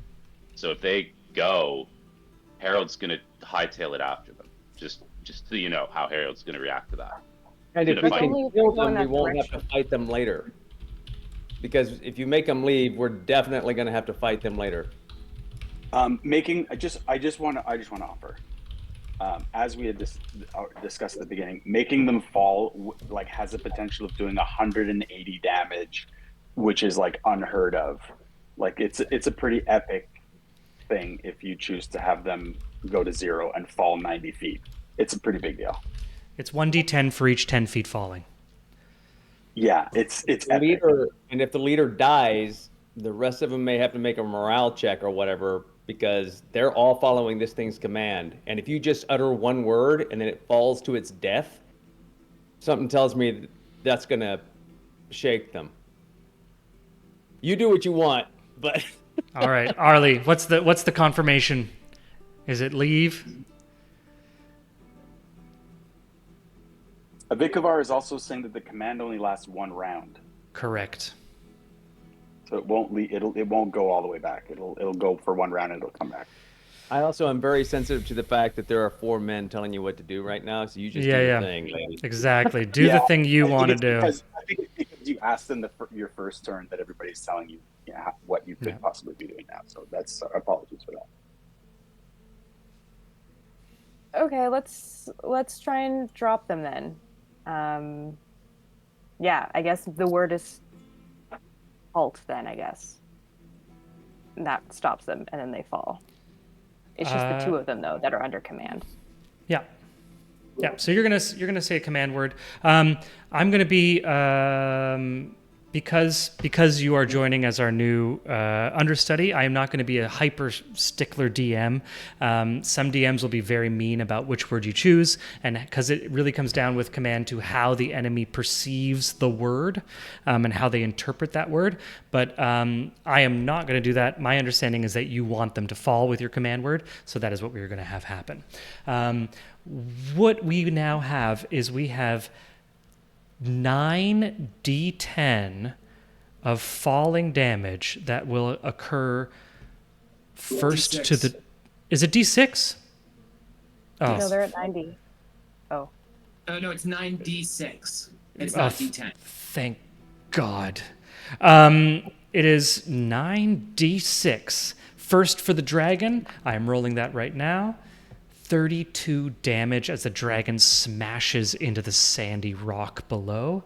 And we're going to see the same thing for the rider who is on top of this dragon and takes a hard fall as well. 36 damage. So let me just input that right now. 39 or 32. 32. Does the dragon fall on the rider? Maybe The rider falls on the dragon. the rider falls on the dragon. Yeah, the rider's mounted. 36 damage. But the rider definitely hits the dragon as if it is the ground, because the dragon stops at the same speed as and becomes the same speed as the ground instantly. So the 2 of them crash into each other. Deals 32 and 36 damage. Also, because of your command, which was successful, which was to grovel, it is prone, which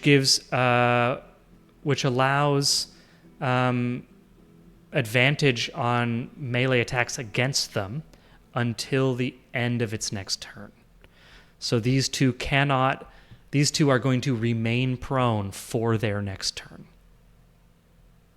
That was an incredible creative use of magic by Juniper Arley Candlewick III. With that, I'm going to say we have a little bio break. It is 9:10. We're going to come back in 10 minutes at 9:20. This was absolutely incredible. I am blown away. I spent the week thinking that this would be dangerous for our party, but it looks like joke's on me. So come back and join us in 10 minutes.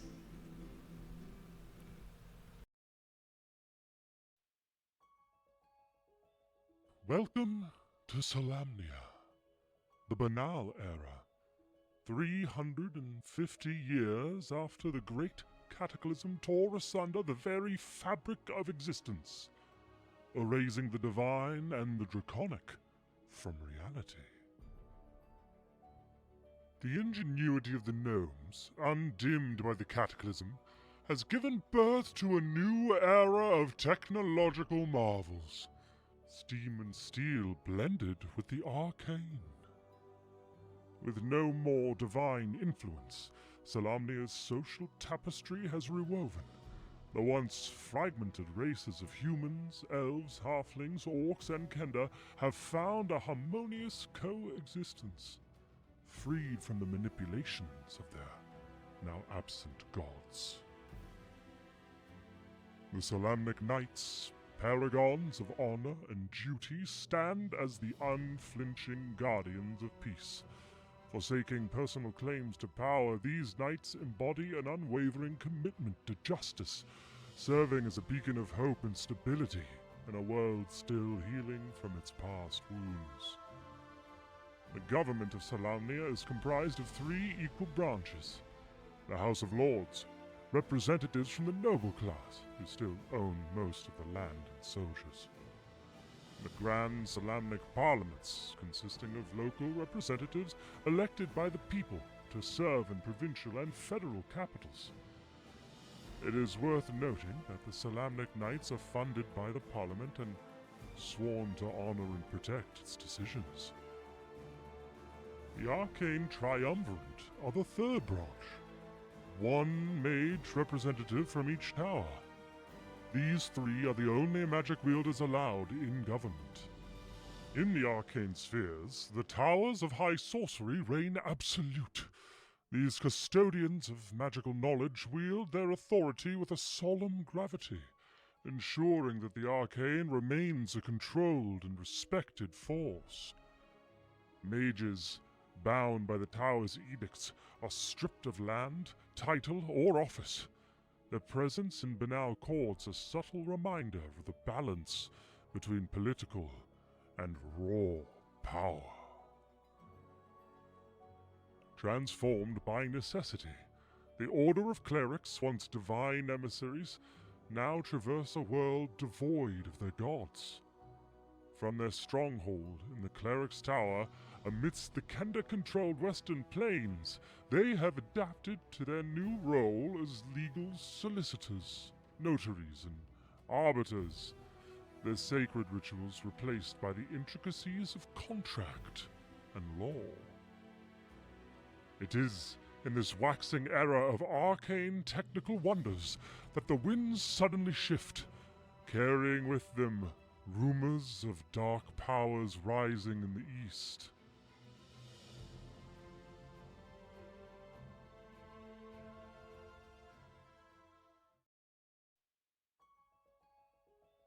Welcome to Solamnia, the Banal Era. 350 years after the great cataclysm tore asunder the very fabric of existence, erasing the divine and the draconic from reality. The ingenuity of the gnomes, undimmed by the cataclysm, has given birth to a new era of technological marvels. Steam and steel blended with the arcane. With no more divine influence, Solamnia's social tapestry has rewoven. The once fragmented races of humans, elves, halflings, orcs, and kender have found a harmonious coexistence, freed from the manipulations of their now absent gods. The Solamnic Knights, paragons of honor and duty, stand as the unflinching guardians of peace. Forsaking personal claims to power, these knights embody an unwavering commitment to justice, serving as a beacon of hope and stability in a world still healing from its past wounds. The government of Solamnia is comprised of 3 equal branches: the House of Lords, representatives from the noble class who still own most of the land and soldiers; the Grand Solamnic Parliaments, consisting of local representatives elected by the people to serve in provincial and federal capitals. It is worth noting that the Solamnic Knights are funded by the Parliament and sworn to honor and protect its decisions. The Arcane Triumvirate are the 3rd branch, 1 mage representative from each tower. These 3 are the only magic wielders allowed in government.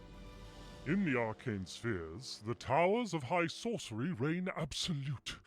These custodians of magical knowledge wield their authority with a solemn gravity, ensuring that the arcane remains a controlled and respected force. Mages, bound by the tower's edicts, are stripped of land, title, or office.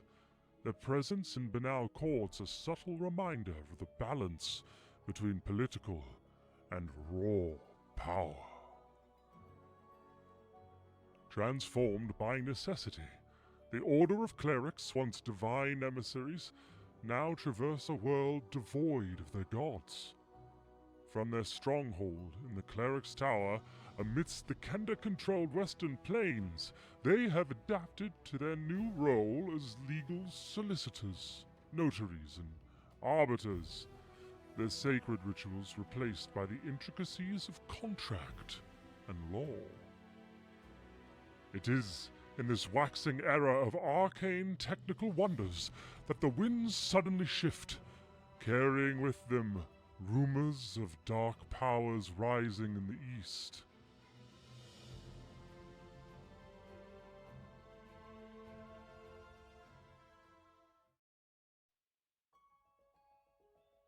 Welcome to Solamnia, the Banal Era. 350 years after the great cataclysm tore asunder the very fabric of existence, erasing the divine and the draconic from reality. The ingenuity of the gnomes, undimmed by the cataclysm, has given birth to a new era of technological marvels, steam and steel blended with the arcane. With no more divine influence, Solamnia's social tapestry has rewoven. The once fragmented races of humans, elves, halflings, orcs, and kenda have found a harmonious coexistence, freed from the manipulations of their now absent gods. The Solamnic Knights, paragons of honor and duty, stand as the unflinching guardians of peace. Forsaking personal claims to power, these knights embody an unwavering commitment to justice, serving as a beacon of hope and stability in a world still healing from its past wounds.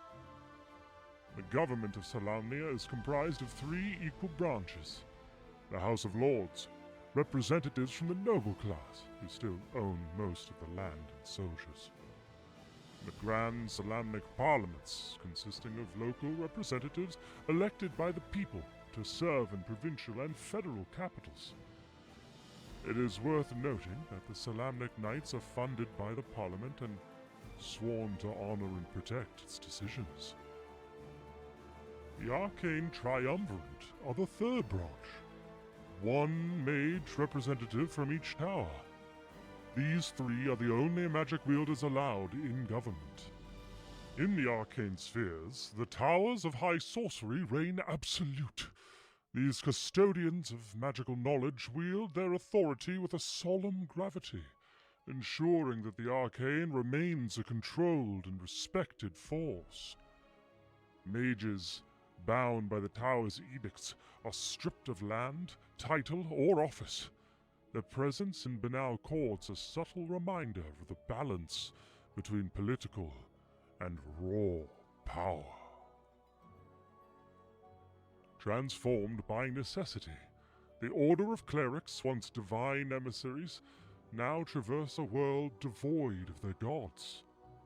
From their stronghold in the Cleric's Tower, amidst the Kenda-controlled Western Plains, they have adapted to their new role as legal solicitors, notaries, and arbiters, their sacred rituals replaced by the intricacies of contract and law. It is in this waxing era of arcane technical wonders that the winds suddenly shift, carrying with them rumors of dark powers rising in the east.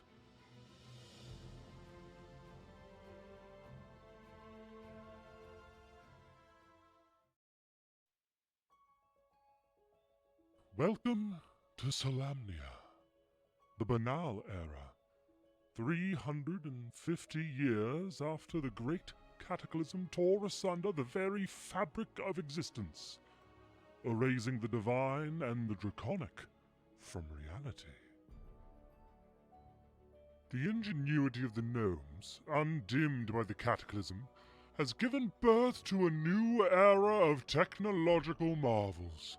Steam and steel blended with the arcane.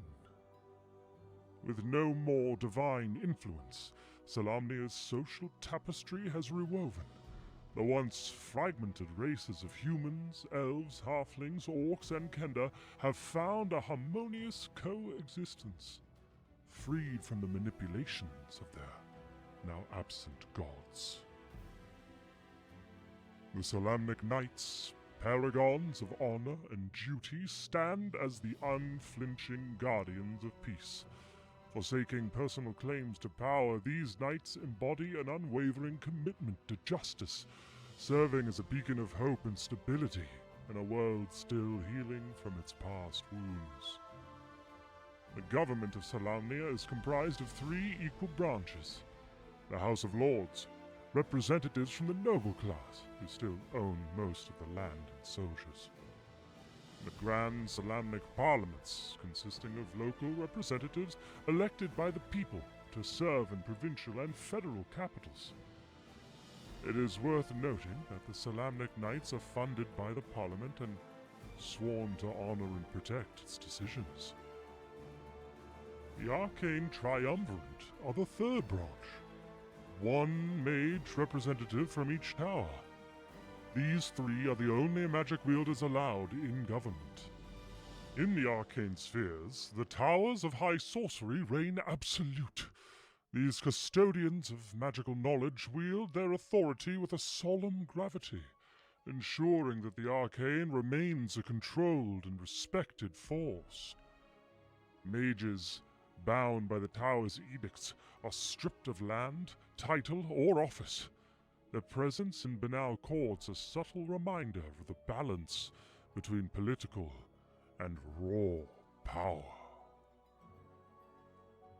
Transformed by necessity, the Order of Clerics, once divine emissaries, now traverse a world devoid of their gods. From their stronghold in the Cleric's Tower, amidst the Kenda-controlled Western Plains, they have adapted to their new role as legal solicitors, notaries, and arbiters, their sacred rituals replaced by the intricacies of contract and law. It is in this waxing era of arcane technical wonders that the winds suddenly shift, carrying with them rumors of dark powers rising in the east.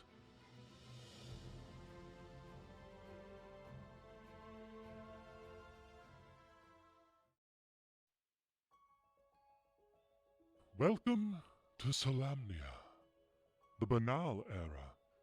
350 years after the great cataclysm tore asunder the very fabric of existence, erasing the divine and the draconic from reality. The ingenuity of the gnomes, undimmed by the cataclysm, has given birth to a new era of technological marvels. Steam and steel. We are audio on, recording live from somewhere.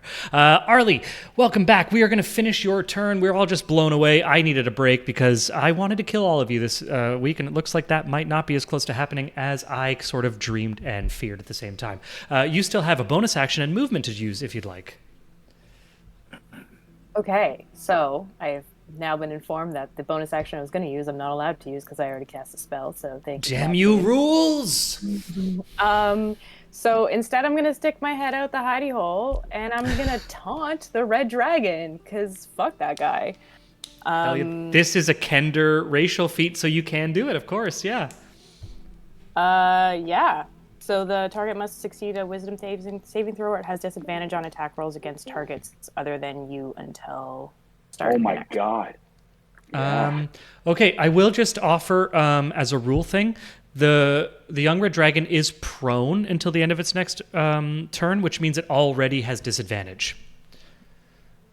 Oh, okay.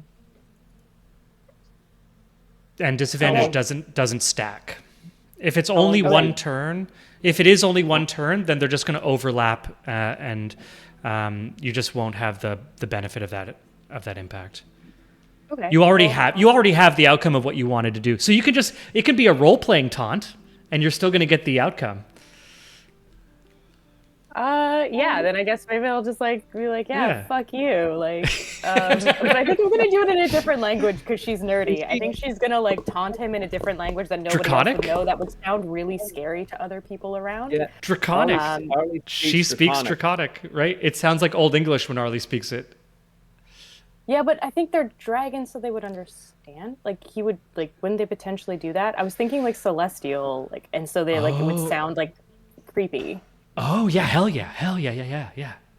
Yeah. So I think she's gonna stick her head out the window and taunt directly at the red dragon, but as kind of a performance around for the other dragons, where it's yeah, you fuckers just saw what happened there. I love it. Fuck you, buddy. Taunt them in celestial. Yeah. Literally in the language of the gods.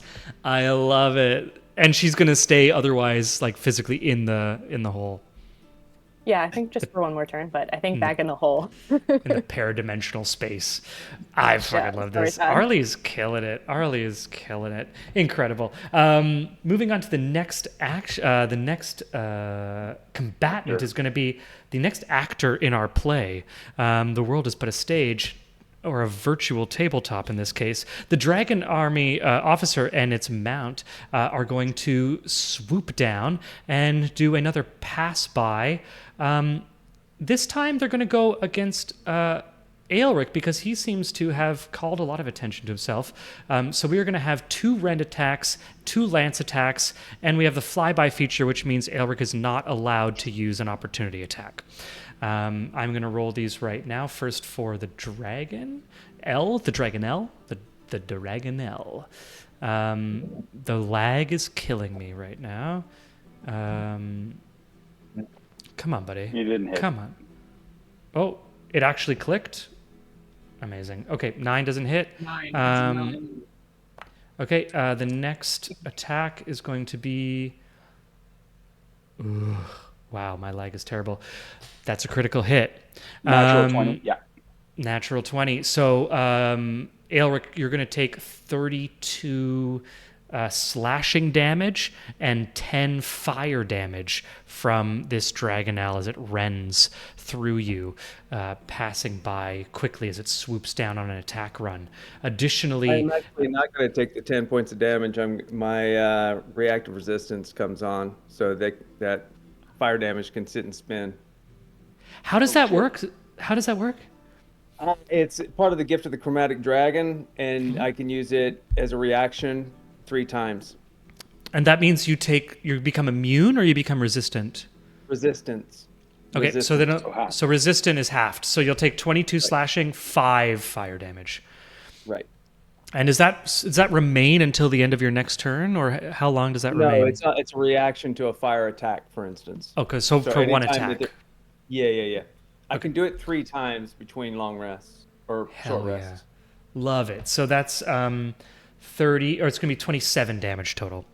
And then the dragon officer is the dragon army officer is going to attack as well. And it rolls a That would be a one. critical miss. Yeah. A critical miss. Oh, I thought the gods were trapped in a legion construct. They're against me. I also didn't get to do something on my hit. Yeah, do you want to do a You hit me. repost? Yeah. Give it to me. I'm going to say, because of the critical miss that we just rolled, you can repost either the officer or the Dragonel. You used your reaction though. I hate to be Oh. Oh. No, but is riposte a reaction? It's a reaction. Oh, yeah. It's a reaction. Yeah. Yeah, it's a reaction. It Okay. is. It is. That's fair. What I'm gonna do is I'm gonna roll a second attack. It is gonna miss. Cool. Yeah, son of a bitch. And then I'm gonna say a contested athletics check. Because of this is my home rule in the moment. Because of the botched lance attack, this is gonna be a contested strength check. If you beat it, you will be able to disarm the dragon army officer. What did he attack me with? A lance. Can I? You have to beat a 24. I didn't do it. Okay. Thank God. Opening the door for you. That's fine. Nothing lost. Lift him off. Actually, is that the same? Is that the Squeak Noir dragon? Yeah, yes, it is. I think it might be. It is. Yeah, it is. You It laggy boy. is. It is. Okay. It is. In that case, regardless of that athletics check, how do you, with this botched attack roll, I'm going to say that, how do you dismount this Dragon Army officer as it swoops down because of this weakened saddle? Elric sidesteps the lance as it's coming in, brings both swords down on it, hitting it on the top. The lance goes into the dirt, and he pole vaults off the dragon and flies. The dirt digs in, does that. Hell yeah. Hey, don't forget you got wings now. Just want to offer when you're doing any sort of things for the next time you ask to describe something, you can always use your wings. Thank you, buddy. I completely forgot about that. Thank you, bud. You got wings now, man. The Dragon Army officer succeeds his athletics check to land, so he is not prone as he lands, but he is no longer on his mount. Otherwise, he still has his weapon, because I can't give you guys everything. Come on. Give me something here. Our next turn is Bubo. 90 feet in the Bubo. air. Yeah, Bubo is going to Closed in on all sides. Am I still muted? No, I'm not muted. Okay, so I'm going to go up to 120 feet, Okay. even higher. Yeah.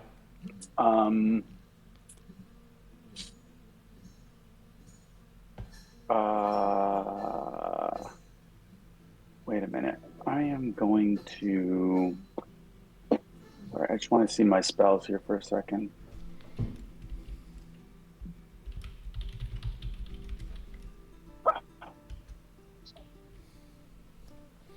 You know what?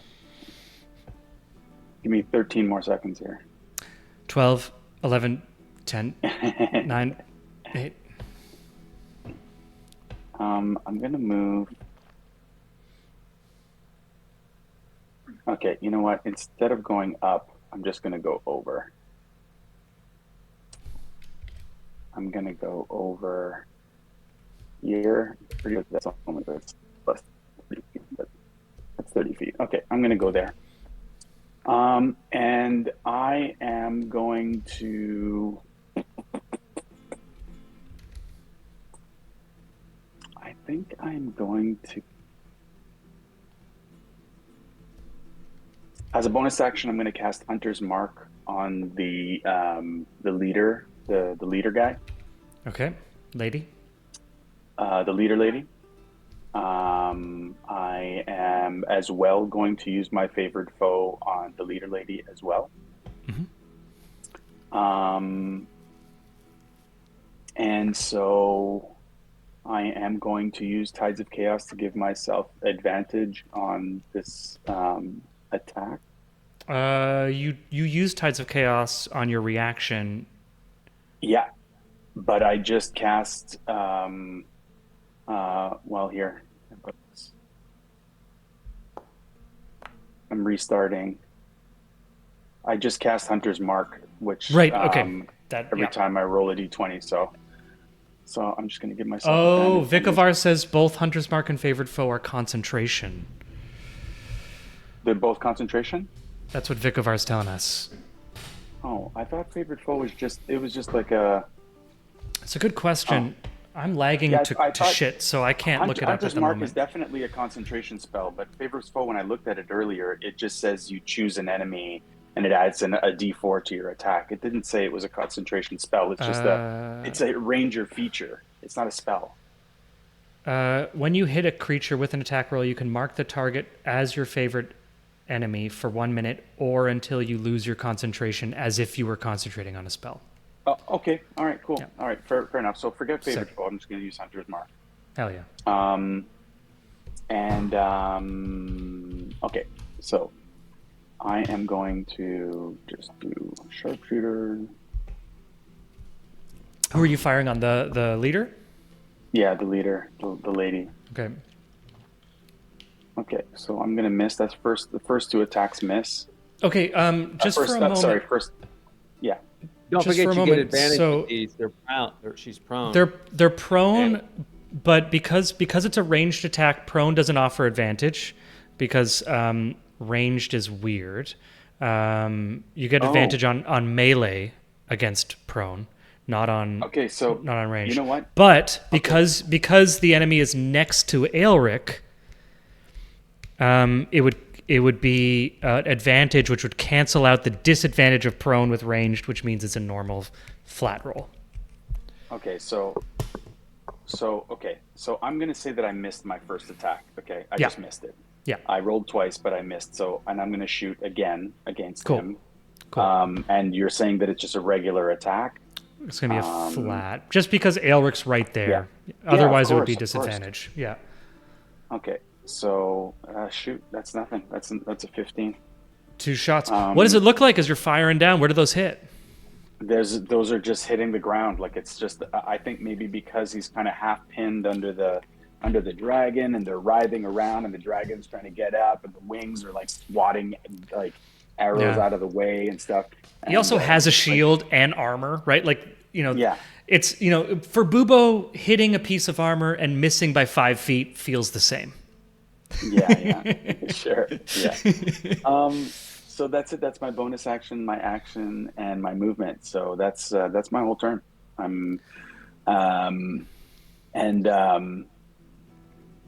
Maybe he yells out to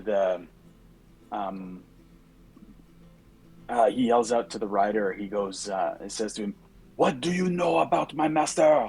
I can't really yell because my baby's sleeping. But what do you know about Nire, my master? You will die uttering his mouth from your stupid face.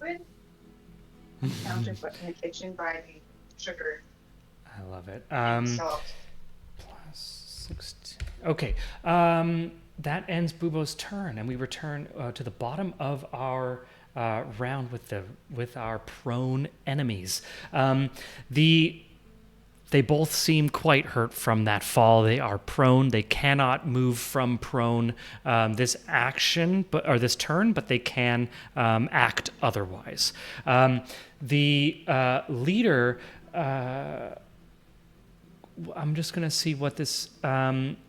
She calls in Draconic. So anyone can understand who can understand Draconic hears her call on kind of like saying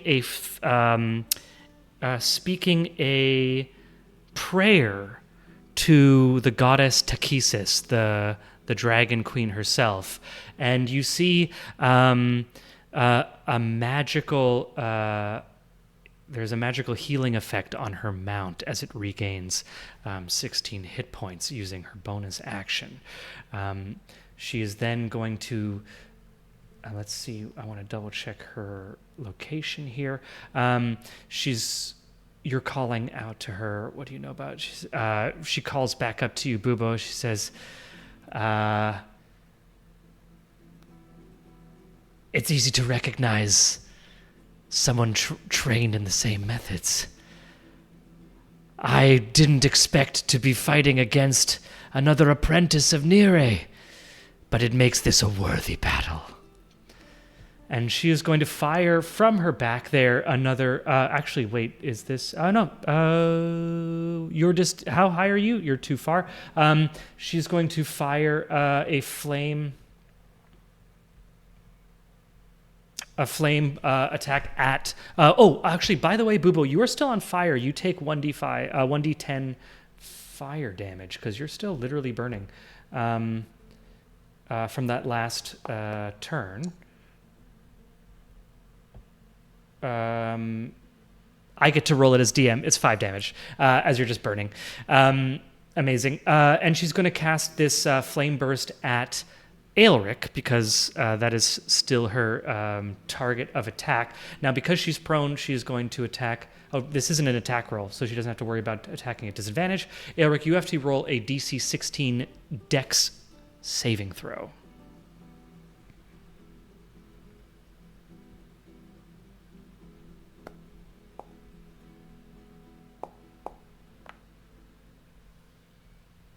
There's a 20, I think. Okay, so you pass that. 20. Hell yeah. You're going to pass that, which means you only take 7 fire damage, halved. No, 7, because it's only per attack. So you take 7 fire damage.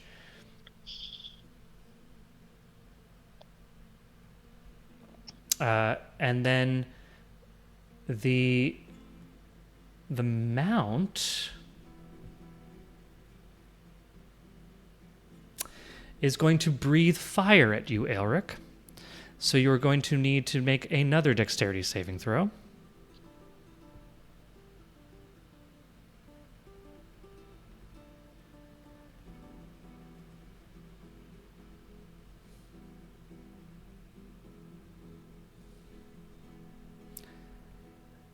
It is a DC 17, so a 15 does not pass. Is going to be a total of 69 fire damage as this young red dragon exhales a cone of fire at you. And I can't Can I not just take my reaction and just take it for half? I think you spent your reaction. You only get 1 per round. It's a different attack, though. But you only get one reaction Yeah. until your next Yeah. turn. Oh, okay. I'm dead. Are you Yeah. dead or down? Dead. He's down. Wait, dead or Well, no. down? No, down. He's down. His, He's it's down. not his life total doubled in the negative. Yeah, Then okay. Well, that's impossible. Okay. Yeah. I was okay. So Elric isn't. You're not immediately dead, but you are downed. I like to play -8. -8. Okay, so that's downed. I like to play cinematically. Downed is in that epic action movie phase of kind of being incapacitated, but still potentially conscious enough to mumble or, make a cool look to another hero or an ally, or, we can still be cinematic in a down state potentially because you're not fully dead. You're just incapable of actions. And that is going to be the 2 actions of these prone enemies. Aelric is down. He's the top of the next round, but he gets skipped because of that. Aelric, does the frightened effect remain when you are downed?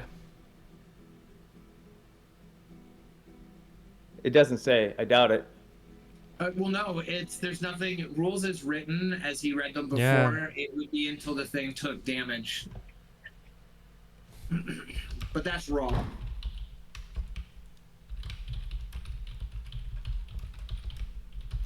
I'm just going to answer Vikarvar. The last two attack rolls that the mount, the young dragon, and the magical fire damage, those weren't attack rolls. Those were just saving throws. So they avoided the disadvantage of being prone. So I don't this understand dragon. that rule though. You'll have to Okay. explain me that rule because Yeah, if they're prone and they're not, I don't understand how you can attack even with a breath weapon and not consider that an attack. It's an annoying thing. So what it is that being prone means all attack rolls are at disadvantage. The two magical attacks, the fire bolt from the rider and the breath weapon, those don't require an attack roll. They only require a saving throw, which means that there is no disadvantage or advantage ever to any of them. Certain magical effects or feats don't require attack rolls, just saving throws or automatic hits like magic missile. Yeah, it is. Come on, I need to get something, guys. You're taking out 11 dragon. Oh, fucking! This is. I'm gonna go drink quietly and sadly as a DM who wasn't able to do enough damage. This Dragonelle is still frightened of you, and so it is actually going to, at this point, decide to disengage.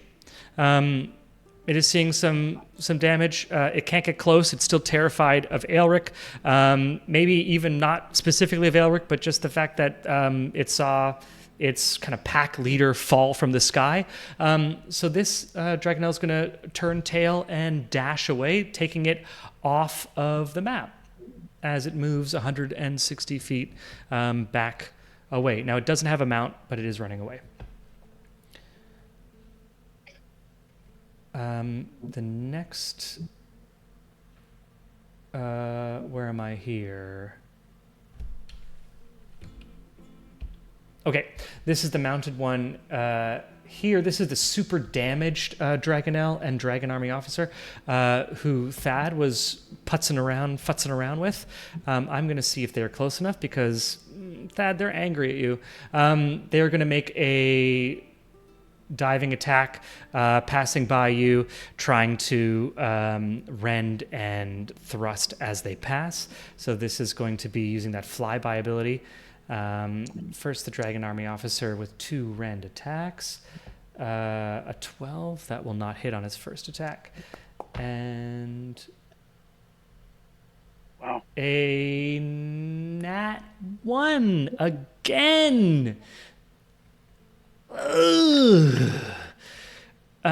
Incredible. I am going to say that because there's no other enemies nearby, it is going to give disadvantage to the first of the lance attacks for our mount, which would have been a 20, but it's with disadvantage. That is a 19. 19 doesn't hit, right? Amazing. Thad is unhittable at this point, just singing his own, kind of like in his headphones, just vibing away. 22. Don't. Okay. Yeah, I know.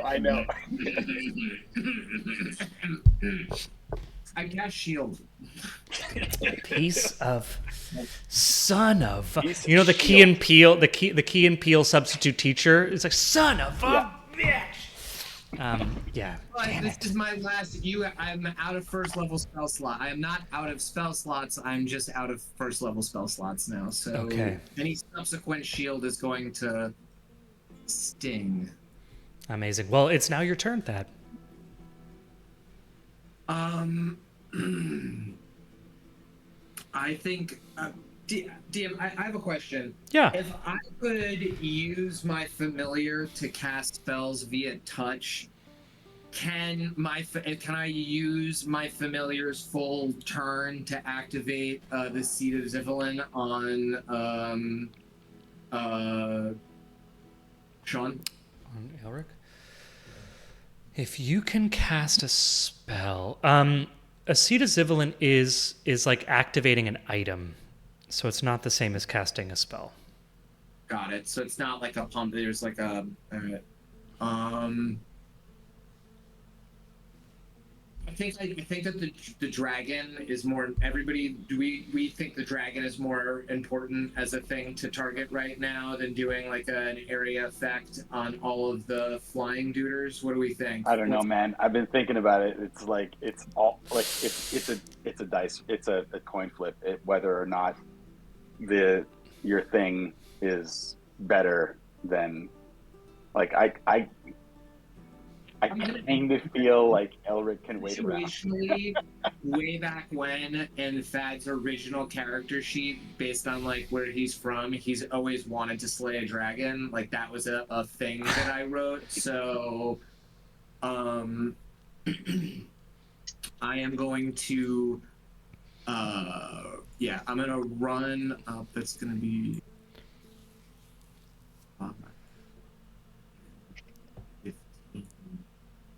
20. And I'm going to take the attack action, which I'm going to have advantage on the prone dragon. Of course, yeah. All right. So first roll.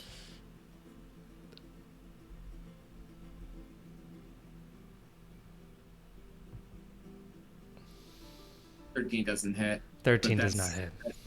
That's pardon me. That's the. I'm gonna say it does hit. It's just this dragon has dragon scales. Yeah, it's the dragon scales. It's the best of. 24 does Right. hit. 24 does hit. Yeah, great, good job, guys. Good job, guys. That's great. Good for you. Oh Any yeah. damage? 20 damage on the downed young red dragon. Yeah. Cool. It shrieks out as you just like slash. Where do you hit it? I'm going straight for its throat, and then I'm gonna. If that doesn't kill it, I'm coming back in with a booming blade, still with advantage. Yeah. Yeah, of course.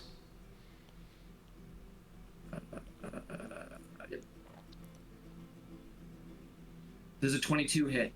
It does. All right, so because there's two different types of damage, the first 3d8 is the psychic damage, the Shadow Blade. That's 12, and now a d8 of thunder damage. That's an extra 3. Because it is prone, it takes half its movement speed to get up out of prone, and it will take the 2d8 when that happens. Because I'm probably gonna go down.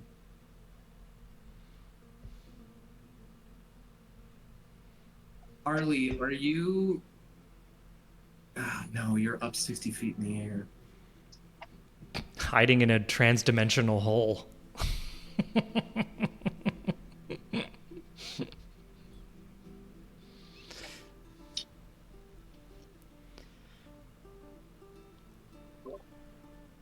I feel like I'm planning on coming down next turn. I don't know if that's helpful. Yeah.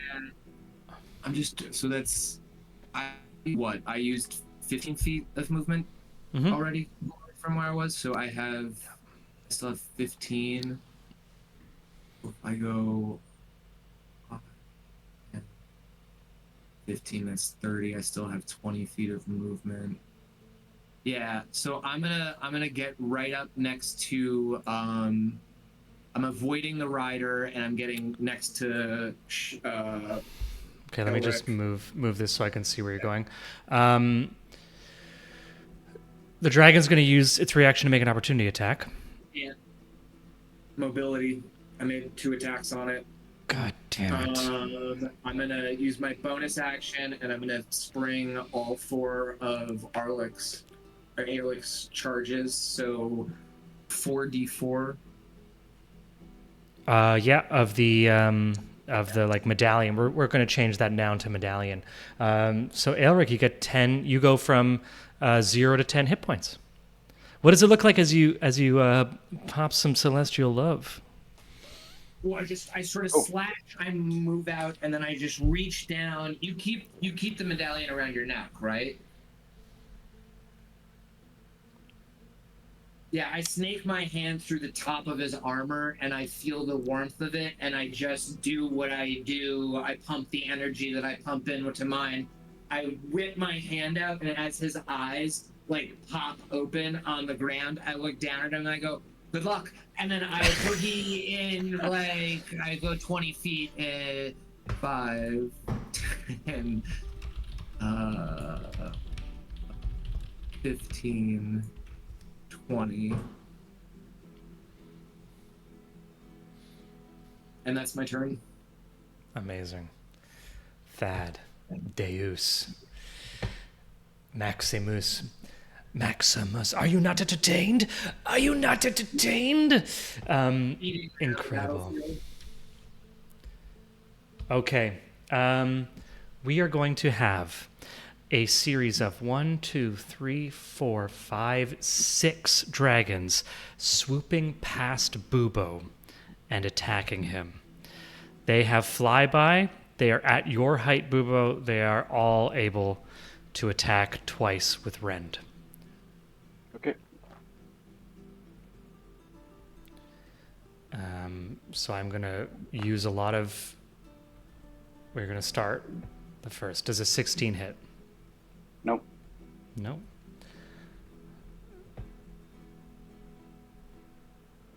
Does a 7 hit? No.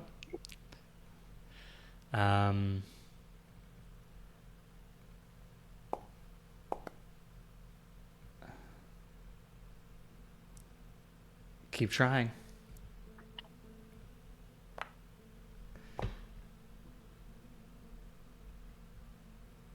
Are those 2 15s in a row?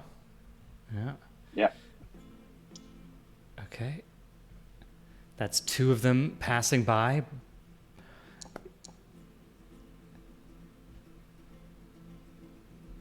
Another 15.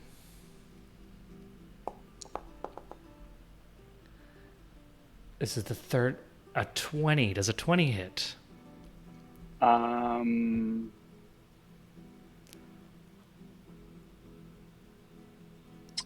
As a reaction, shield goes around my body, and my new AC is going to be, what is it? It's +5. Yep. It's 22. So yeah, my new AC is 22 till the end of my next turn. 22. Okay, that's 3 of the 6. This next one is going to take a grapple attack. That is going to be, I think, is that a contested athletics check? I can do athletics or dexterity. They use athletics, so you can use either one. Yeah. So you're going to need to beat a... I'm not even going to roll. I get more pluses than that 5. So a 5. Yeah. So you avoid I that slip grapple it. check. Yeah. The next one's going to come in.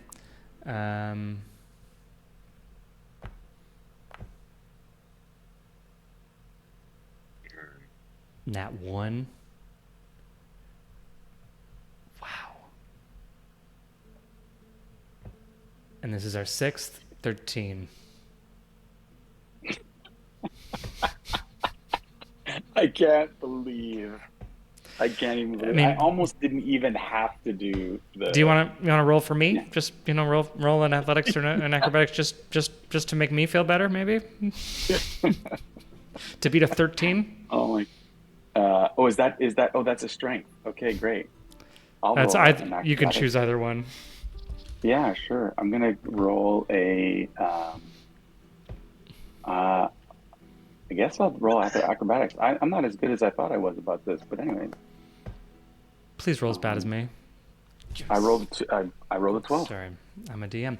Okay, Yeah. So 3 dragons pass you, making a total of 6 rending attacks, all of them missing. 2, the last one triggering your shield attack, which prompts the next 2 to start trying to grapple you.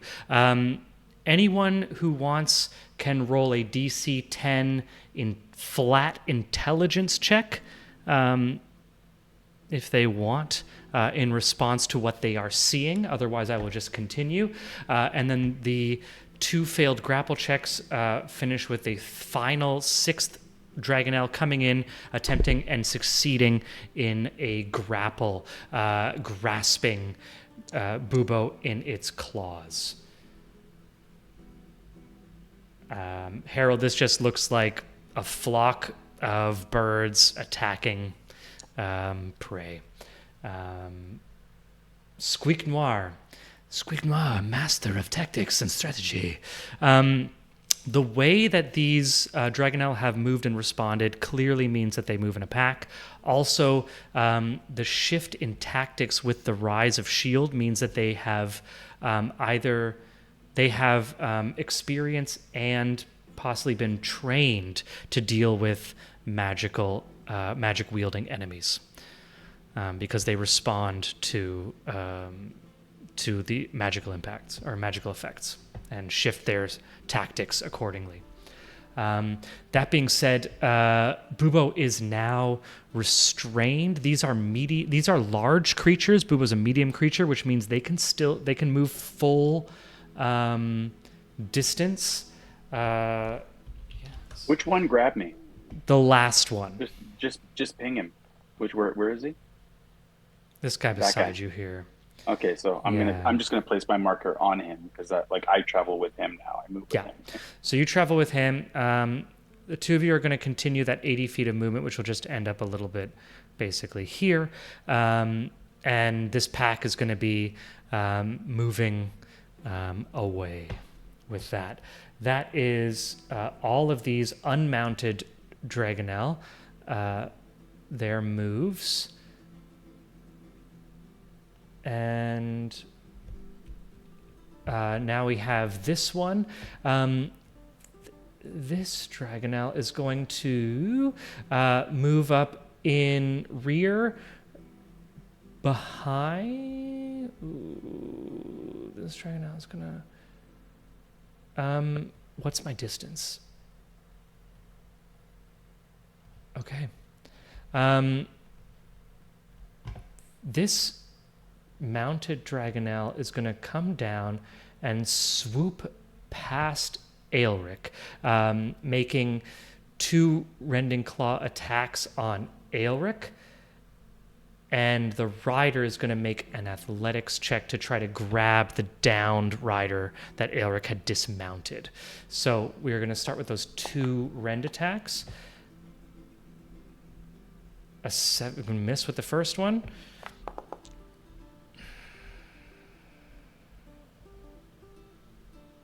What's my second? 21. Does a 21 hit? Okay, that's going to be 12 damage, which is going to down Aelric again. But the rider is going to choose not to make an attack, but instead make an athletics check to try to grab the downed rider. And it is able to, while moving, pull that downed rider onto the back of the Dragonel. Now that Dragonel has 2 officers on its back, 1 in saddle, 1 riding bareback. And it is going to finish its movement just a little bit beyond here. That is going to be all of these Dragonel and army officers, leading us to Harold's turn. Okay. How far past Harold did that fleeing Dragonel get? It is now in its final position. I thought it moved off the map quite. No, the other one that moved off map.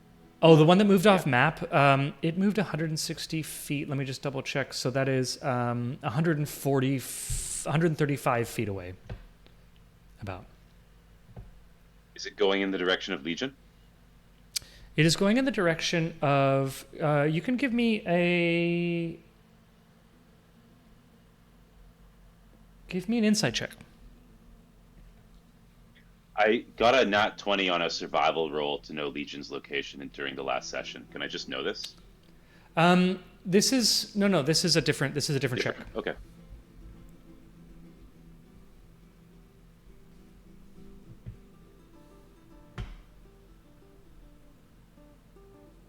It's pretty good. 16.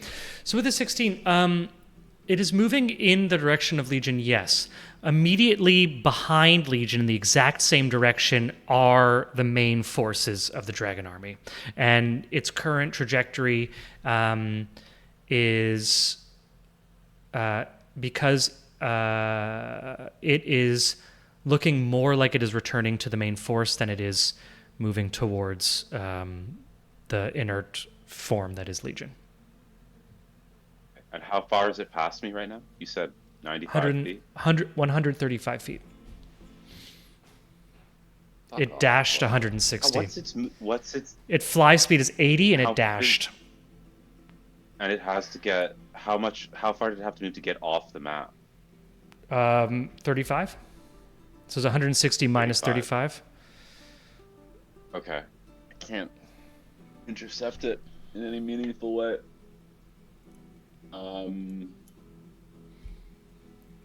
With the insight of 16 beating the 15 DC, it looks more like it's returning to its main force than it looks like it's than it has any significant, like any focus on the down Legion. Okay, Harold stays invisible. Mm-hmm.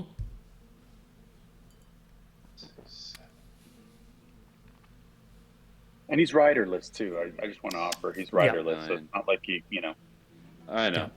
Yeah. 10. I understand your misgivings though. I like the RP, the dedication. I put 4 charges of the Seed of Zivelin into Aelric, healing him for 8 damage. It wasn't great. 8. I I'm believe still that's invisible. gonna. Does that drop invisible, or is there? No, it's not an attack, and I don't lose concentration. Sick.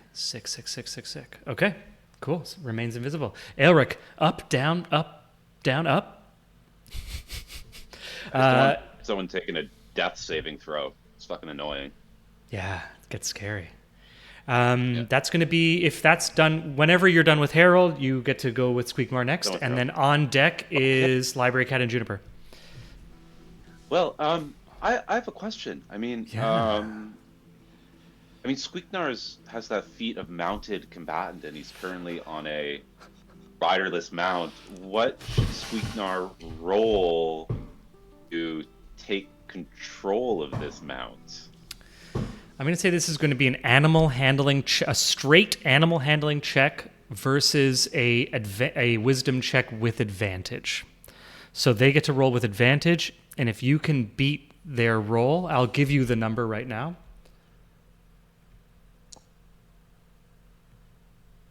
Nice. Now they are rolling with advantage. Nice. It's So- it's doable. It's Your doable. animal, so Squeaknor's animal handling needs to beat a 10. Okay. And what does animal handling get fed from? I believe it's which wisdom. ability? What kind of a check is that? Wisdom? Wisdom, yeah. Just roll me a 12. So meter beat or beat?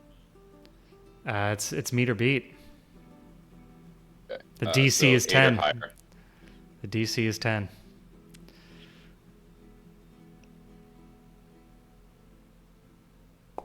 Y'all are just in Squeaknoir's story. A 4. Okay, unfortunately, this tiny rat is unable to gain control of a large Dragonel war beast. But, good on you. Good attempt. I love the attempt. I absolutely love it.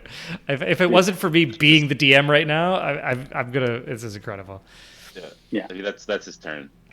Okay, fucking incredible. I love it. Although at the same time, I also kind of wish he did it because I ride or die for Squeak Noir. Let's be honest. Arlie, you and Library Cat in any order you want. You're back to back. I mean, you could say that mounted combatant gave him advantage. Or okay, sorry, I'll move on. I'll try again next turn. So Yeah. First thing. Okay, so I'm falling from the sky, correct? Did you? I don't think you just said you just. Wait, no. Oh. I'm No. upside down. I'm not sure You're not why falling you from the are, sky? but you're still in the rope trick, from what I understand. Yeah, Okay. it's not a concentration. It lasts an hour, so it's just like a little hut. He shifted her around to get to other tokens. That's probably what happened.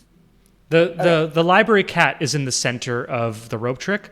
So I'm just going to say, just for the sake of it, I'm just going to move you next to the library cat. You're still 60 feet above.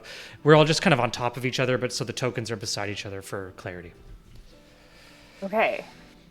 I'm going to like slide down the rope. Not sure what that means in terms of movement. Give me an if you're trying to slide down the whole distance in one turn, give me an athletics check. Yeah, like a cute little moment. I'm going to say this is a athletics. DC 12. Okay, so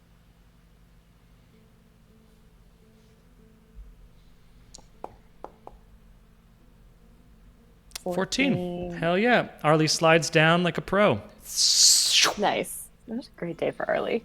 And then The cat rears its back and the furs get high as you just like pop down next to the cat, which was not expecting this. I'm going to cast Mass Healing Word, which I think so. Ulrich is within 60 feet. So is Thad. So is So I'm Harold. going to cast. So is Harold. I don't think Harold's got damage though. But I'm going to cast that at a level 3. Do I get any sort of bonus from Library Cat? Library Cat just around, hanging out, being chill? Library cat could potentially give you advantage as a familiar on an attack roll, but if it's a spell, you're not going to get any. But good on you for asking. Okay.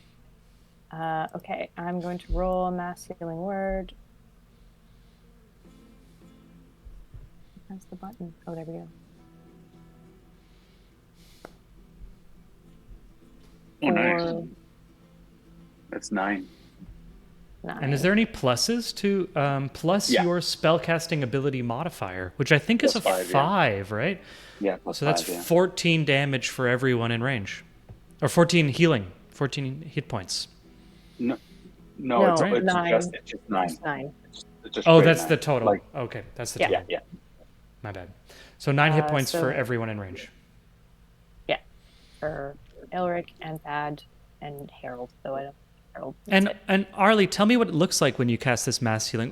Well, tell me the whole move, right? This is Arlie like sliding down like a pro. She has a magical shield. She has like full plate armor or half plate armor. Slides 60 feet down this rope at a pace that like would burn your hand if she wasn't, like covered with leather gloves. And then lands next to a scared cat. Then casts this massive spell.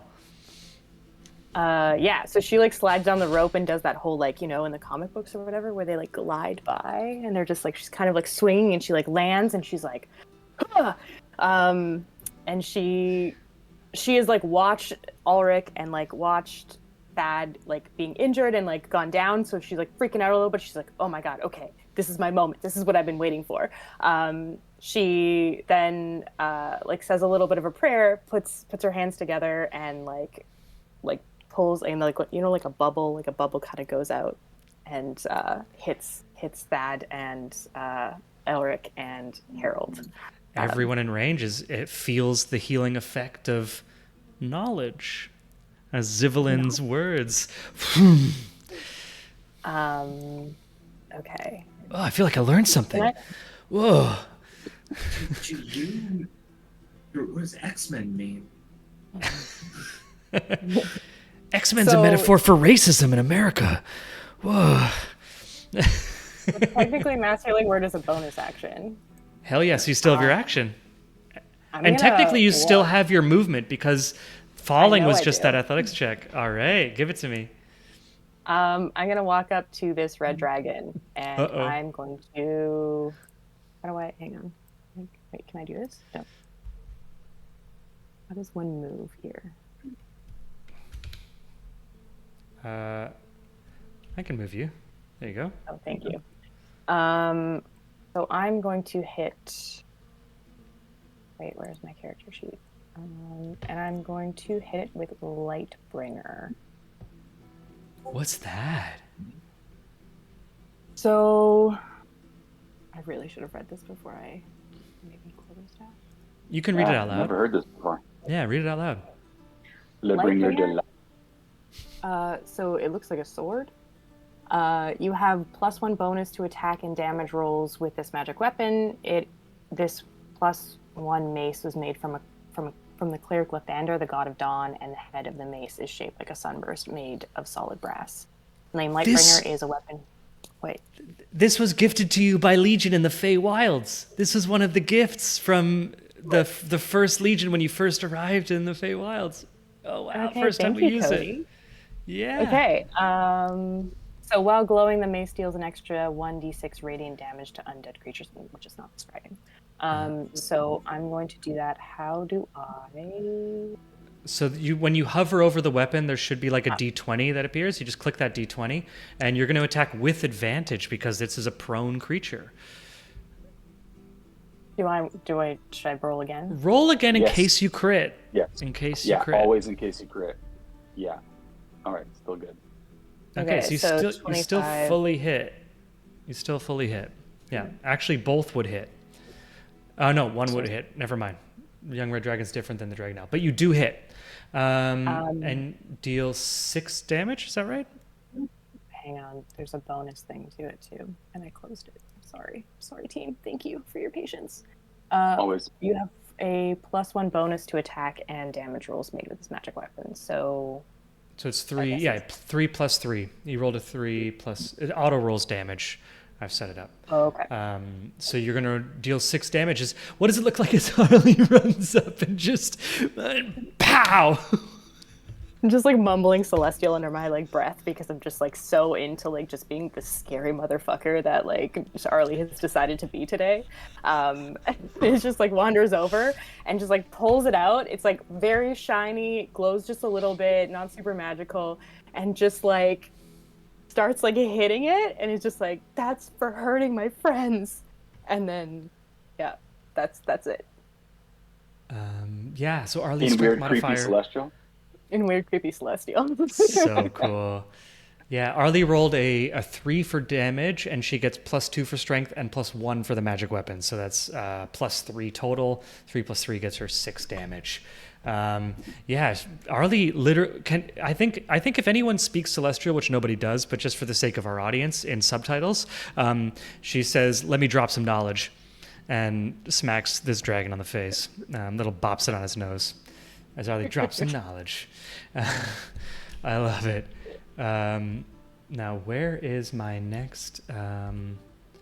Okay. Oh,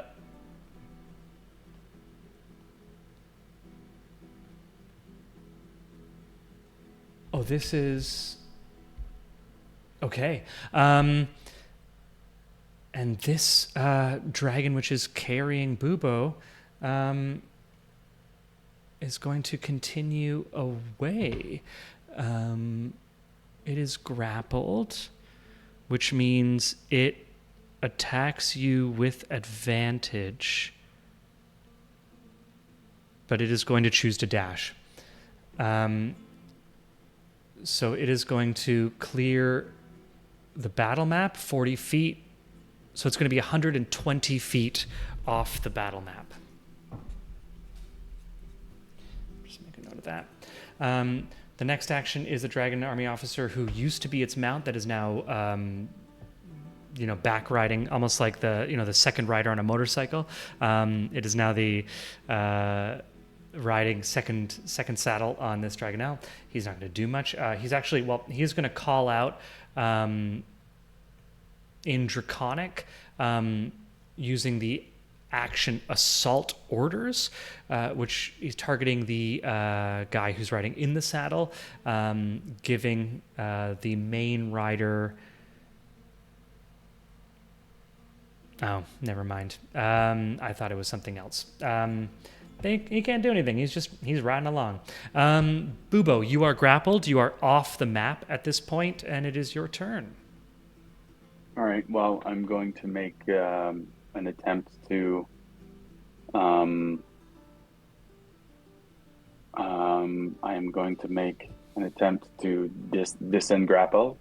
Mm-hmm. Disengrapple, as one does. Yeah. So this is going to be a opposed. You're going to roll athletics, and it can roll athletics or acrobatics. I have to do athletics. I believe this is one of those things where it's like the instigator rolls athletics and the defender rolls either. I think. I'd be happy for anyone who could look up the specific rules. I just have terrible internet connection. It would be escaping grapple. The person. I think it's the person who's attempting to get away Yeah. gets to use, and it's the person who's grappling, I believe, can only use strength, Yeah. which is athletics. I Correct. believe. A grappled creature can use its action to escape. It must succeed on a... You're correct. You can use either one.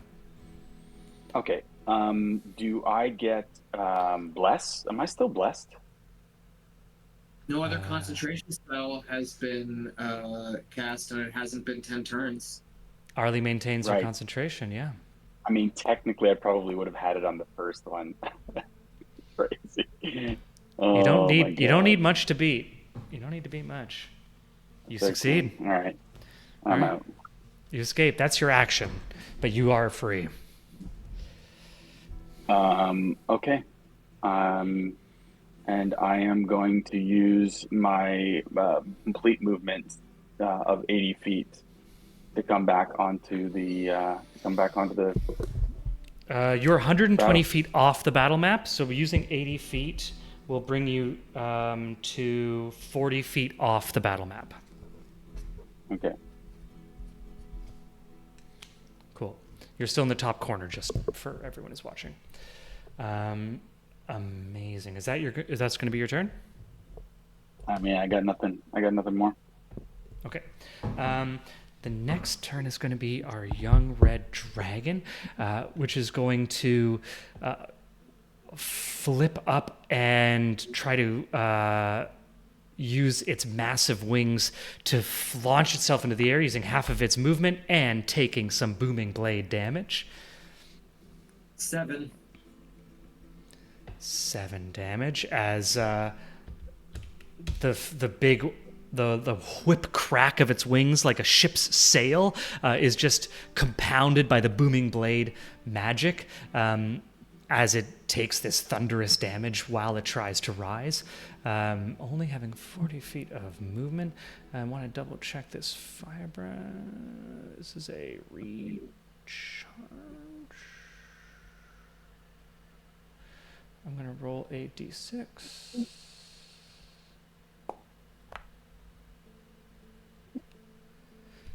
Can I double? Once I'm sorry, I'm doing a rule lookup.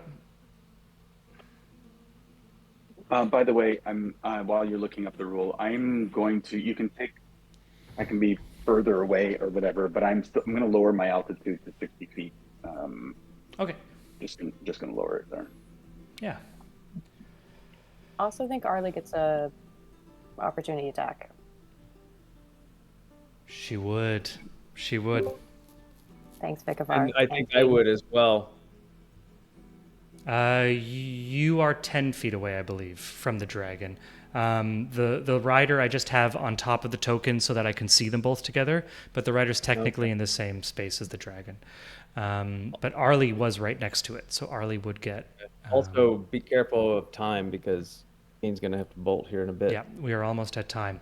The dragon rolled a recharge on its breath weapon, and it is going to use it again.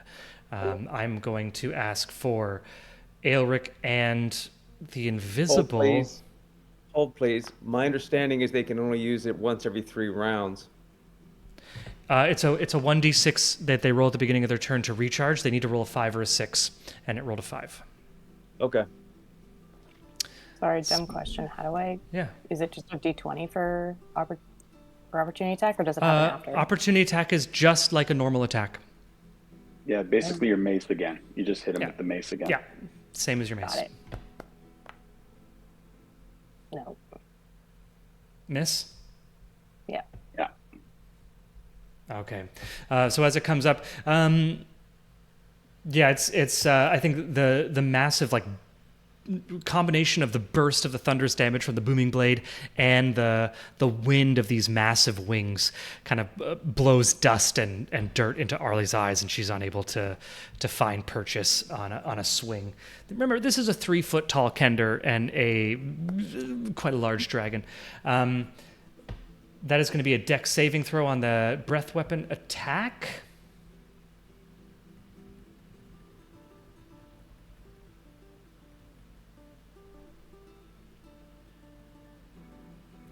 So I'm going to need Aelric and Harold to roll dex saving throws. It doesn't matter. It doesn't. At this point, you're not. I mean, no, that's not going to do It anything. still won't matter. It still won't matter. Well, you can have the have. No. that Yeah, won't. but I mean, even if I take full damage off this thing, it's still not going to kill me. So it doesn't really matter. Okay, it's just down no matter what, basically, but it couldn't kill you no Yeah, matter yeah, what. yeah. Okay. Okay, Harold So- goes down to. Aelric is going to go down. Harold fails because it's a DC 17. Saving throw, but he has evasion. So he takes half damage. He takes half damage, and I'll use my uncanny dodge reaction to take half damage again. So total damage off of 61 is going to be, or 62 63 is going to be 62. Well, it's 63 rounded down. Yeah. So 16, 15. 15 and a half. Amazing. Absolutely incredible. Absolutely incredible. Amazing. I'm blown away. Okay, and our the mounted warrior on top, she does another prayer to the goddess Takesis, and the dragon's wounds stitch themselves, healing some damage. And she let me double check here.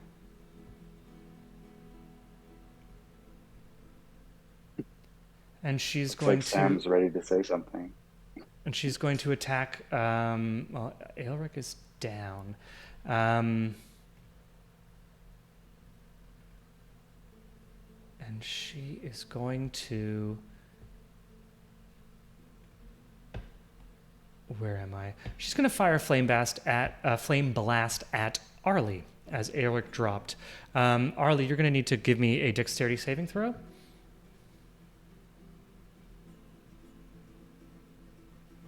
Is that just a D20? Yeah. It's plus or minus your dex modifier. The Poobo, you're still on fire, so... I know. I already took 5 damage. If you Okay. want that, that's Okay. fine. I took 5. Cool, that's damage, fine. Yeah, That's fine.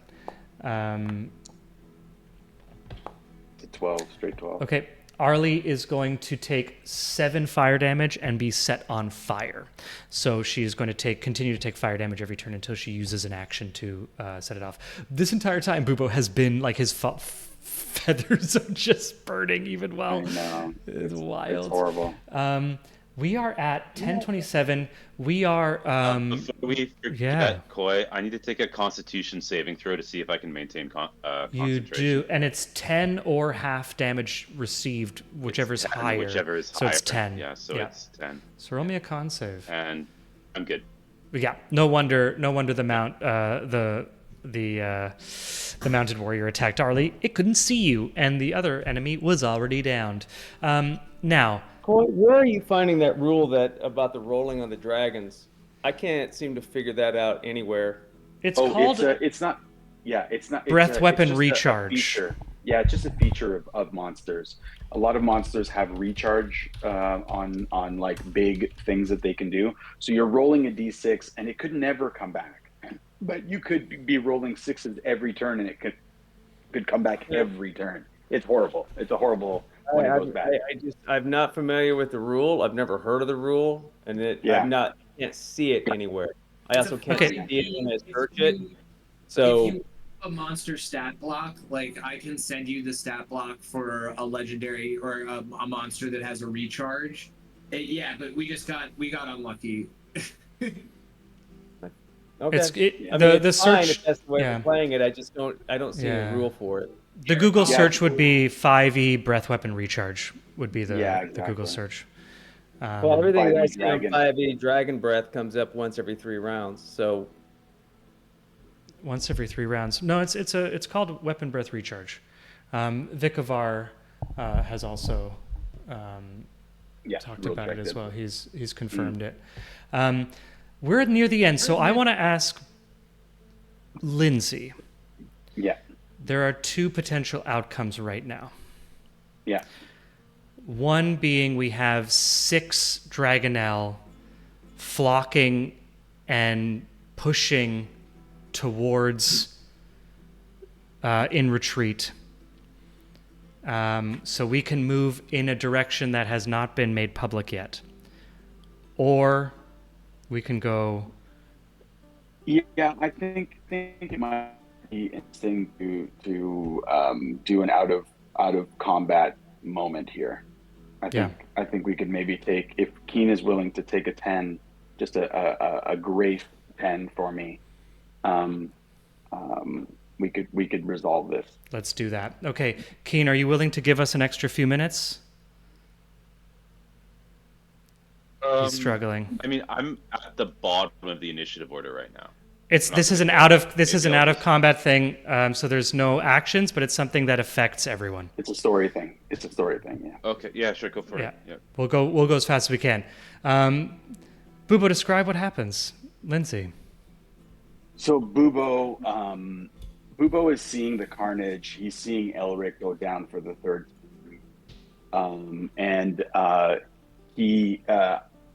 I'm gonna say that, like, even when he dashed back, I'm gonna retcon this, that he dashed back like he did this like dive bomb thing that brought him back onto the field and kind of hovers there, and you see the wild magic weirdly activating within him, his feathers like kind of bristling on him, and it's almost as if it's like the equivalent of like a rage mechanic, on him, where he's being taken over by just hearing his master's name conjured a couple of times on the battlefield is causing him discomfort. And weirdly, it's resonating within the wild magic that's inside of him. And he cries out to the Dragon Rider leader, and he goes, tell me now, tell me, where is my master? What do you know? Not tell me where is my master. Tell me what you know about my master. You are not my brother. It is impossible that you are another disciple of him. Who are you?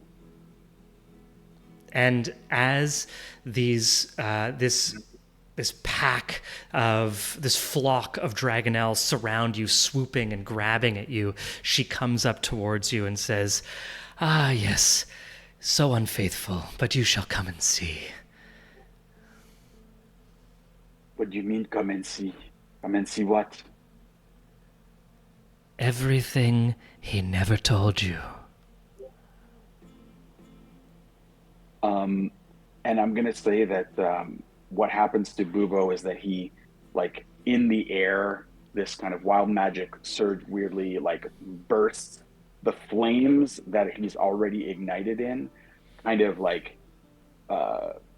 burn brighter and literally, like, double, triple in intensity. And, game mechanics, the equivalent of, like, does a ton of damage. And basically kind of knocks him out, and he is now a smoldering piece of bird man, now kind of slowly kind of like falling, drifting out of the sky, and in Just that moment snatched out of the air by the red dragon, which leads this flock of the remaining Dragonel as they flock away over the incapacitated legion, over the cliffs and the high seas, back towards the rest of their army, leaving the party bereft of Bubo. we are going to end our session there. And we are going to make an announcement that even the party did not know, but this is for our audience as well. We will be losing Lindsay for a number of weeks as he has a play that he will need to be pursuing for the next. I'd love you to plug that play, Lindsay. So this is going to be a narrative exit for Bubo, and he'll be back in an exciting, adventurous, we don't know how or where. But Lindsay, tell us about what the show you're going to be doing. Yeah, I'm just, for anybody who's in Toronto, I'm just working with Soul Pepper on a streetcar named Desire. We started rehearsals today, and the rehearsal schedule is absolutely insane. And, loosely, I'm also going to be working on a AAA video game where I booked this kind of pretty awesome role. There will be an announcement a little bit in the future about that. So that's going to be taking up so much of my time. I'm only going to have one night off a week. And I need to give it to my family and my daughter, which you've seen the cameo of every single time we start. So, it's going to take me out of the game for at least a couple of months. So I'm leaving you free to find some other way to rain fire from the heavens. I'm sure the party will do just fine with these 60,000 damage that you deal with every single strike that you do from now on. I thought I was badass until you guys all leveled up. So you guys are awesome, and that's just gonna be me for a minute. Amazing. Thank you so much, Lindsay. I'm happy we were able to hold that secret until the end. Very exciting. Sure. We're going to be sad to miss you, but we'll have you back when you have time. And I'm going to say that because we're over time, thank you, everyone. Thank you for watching. I have a little thing I wanted to say. Thank you everyone who watched, who jumped in the chat, for joining us. Our sessions wouldn't be the same without you, because in this game, you aren't just the audience, you are Legion. Once again, our players today were Alberta Johnson, Lindsay Owen Pierre, Michael Keane, Sam Gilroy, and Sam Boyd. My name again was Nicholas Coy Santillo. Join us again next week as we continue to weave this epic tale together. Thank you, Vic Avar, for keeping us all honest. Yeah, thanks, Vic. Thanks, Vic. Yeah.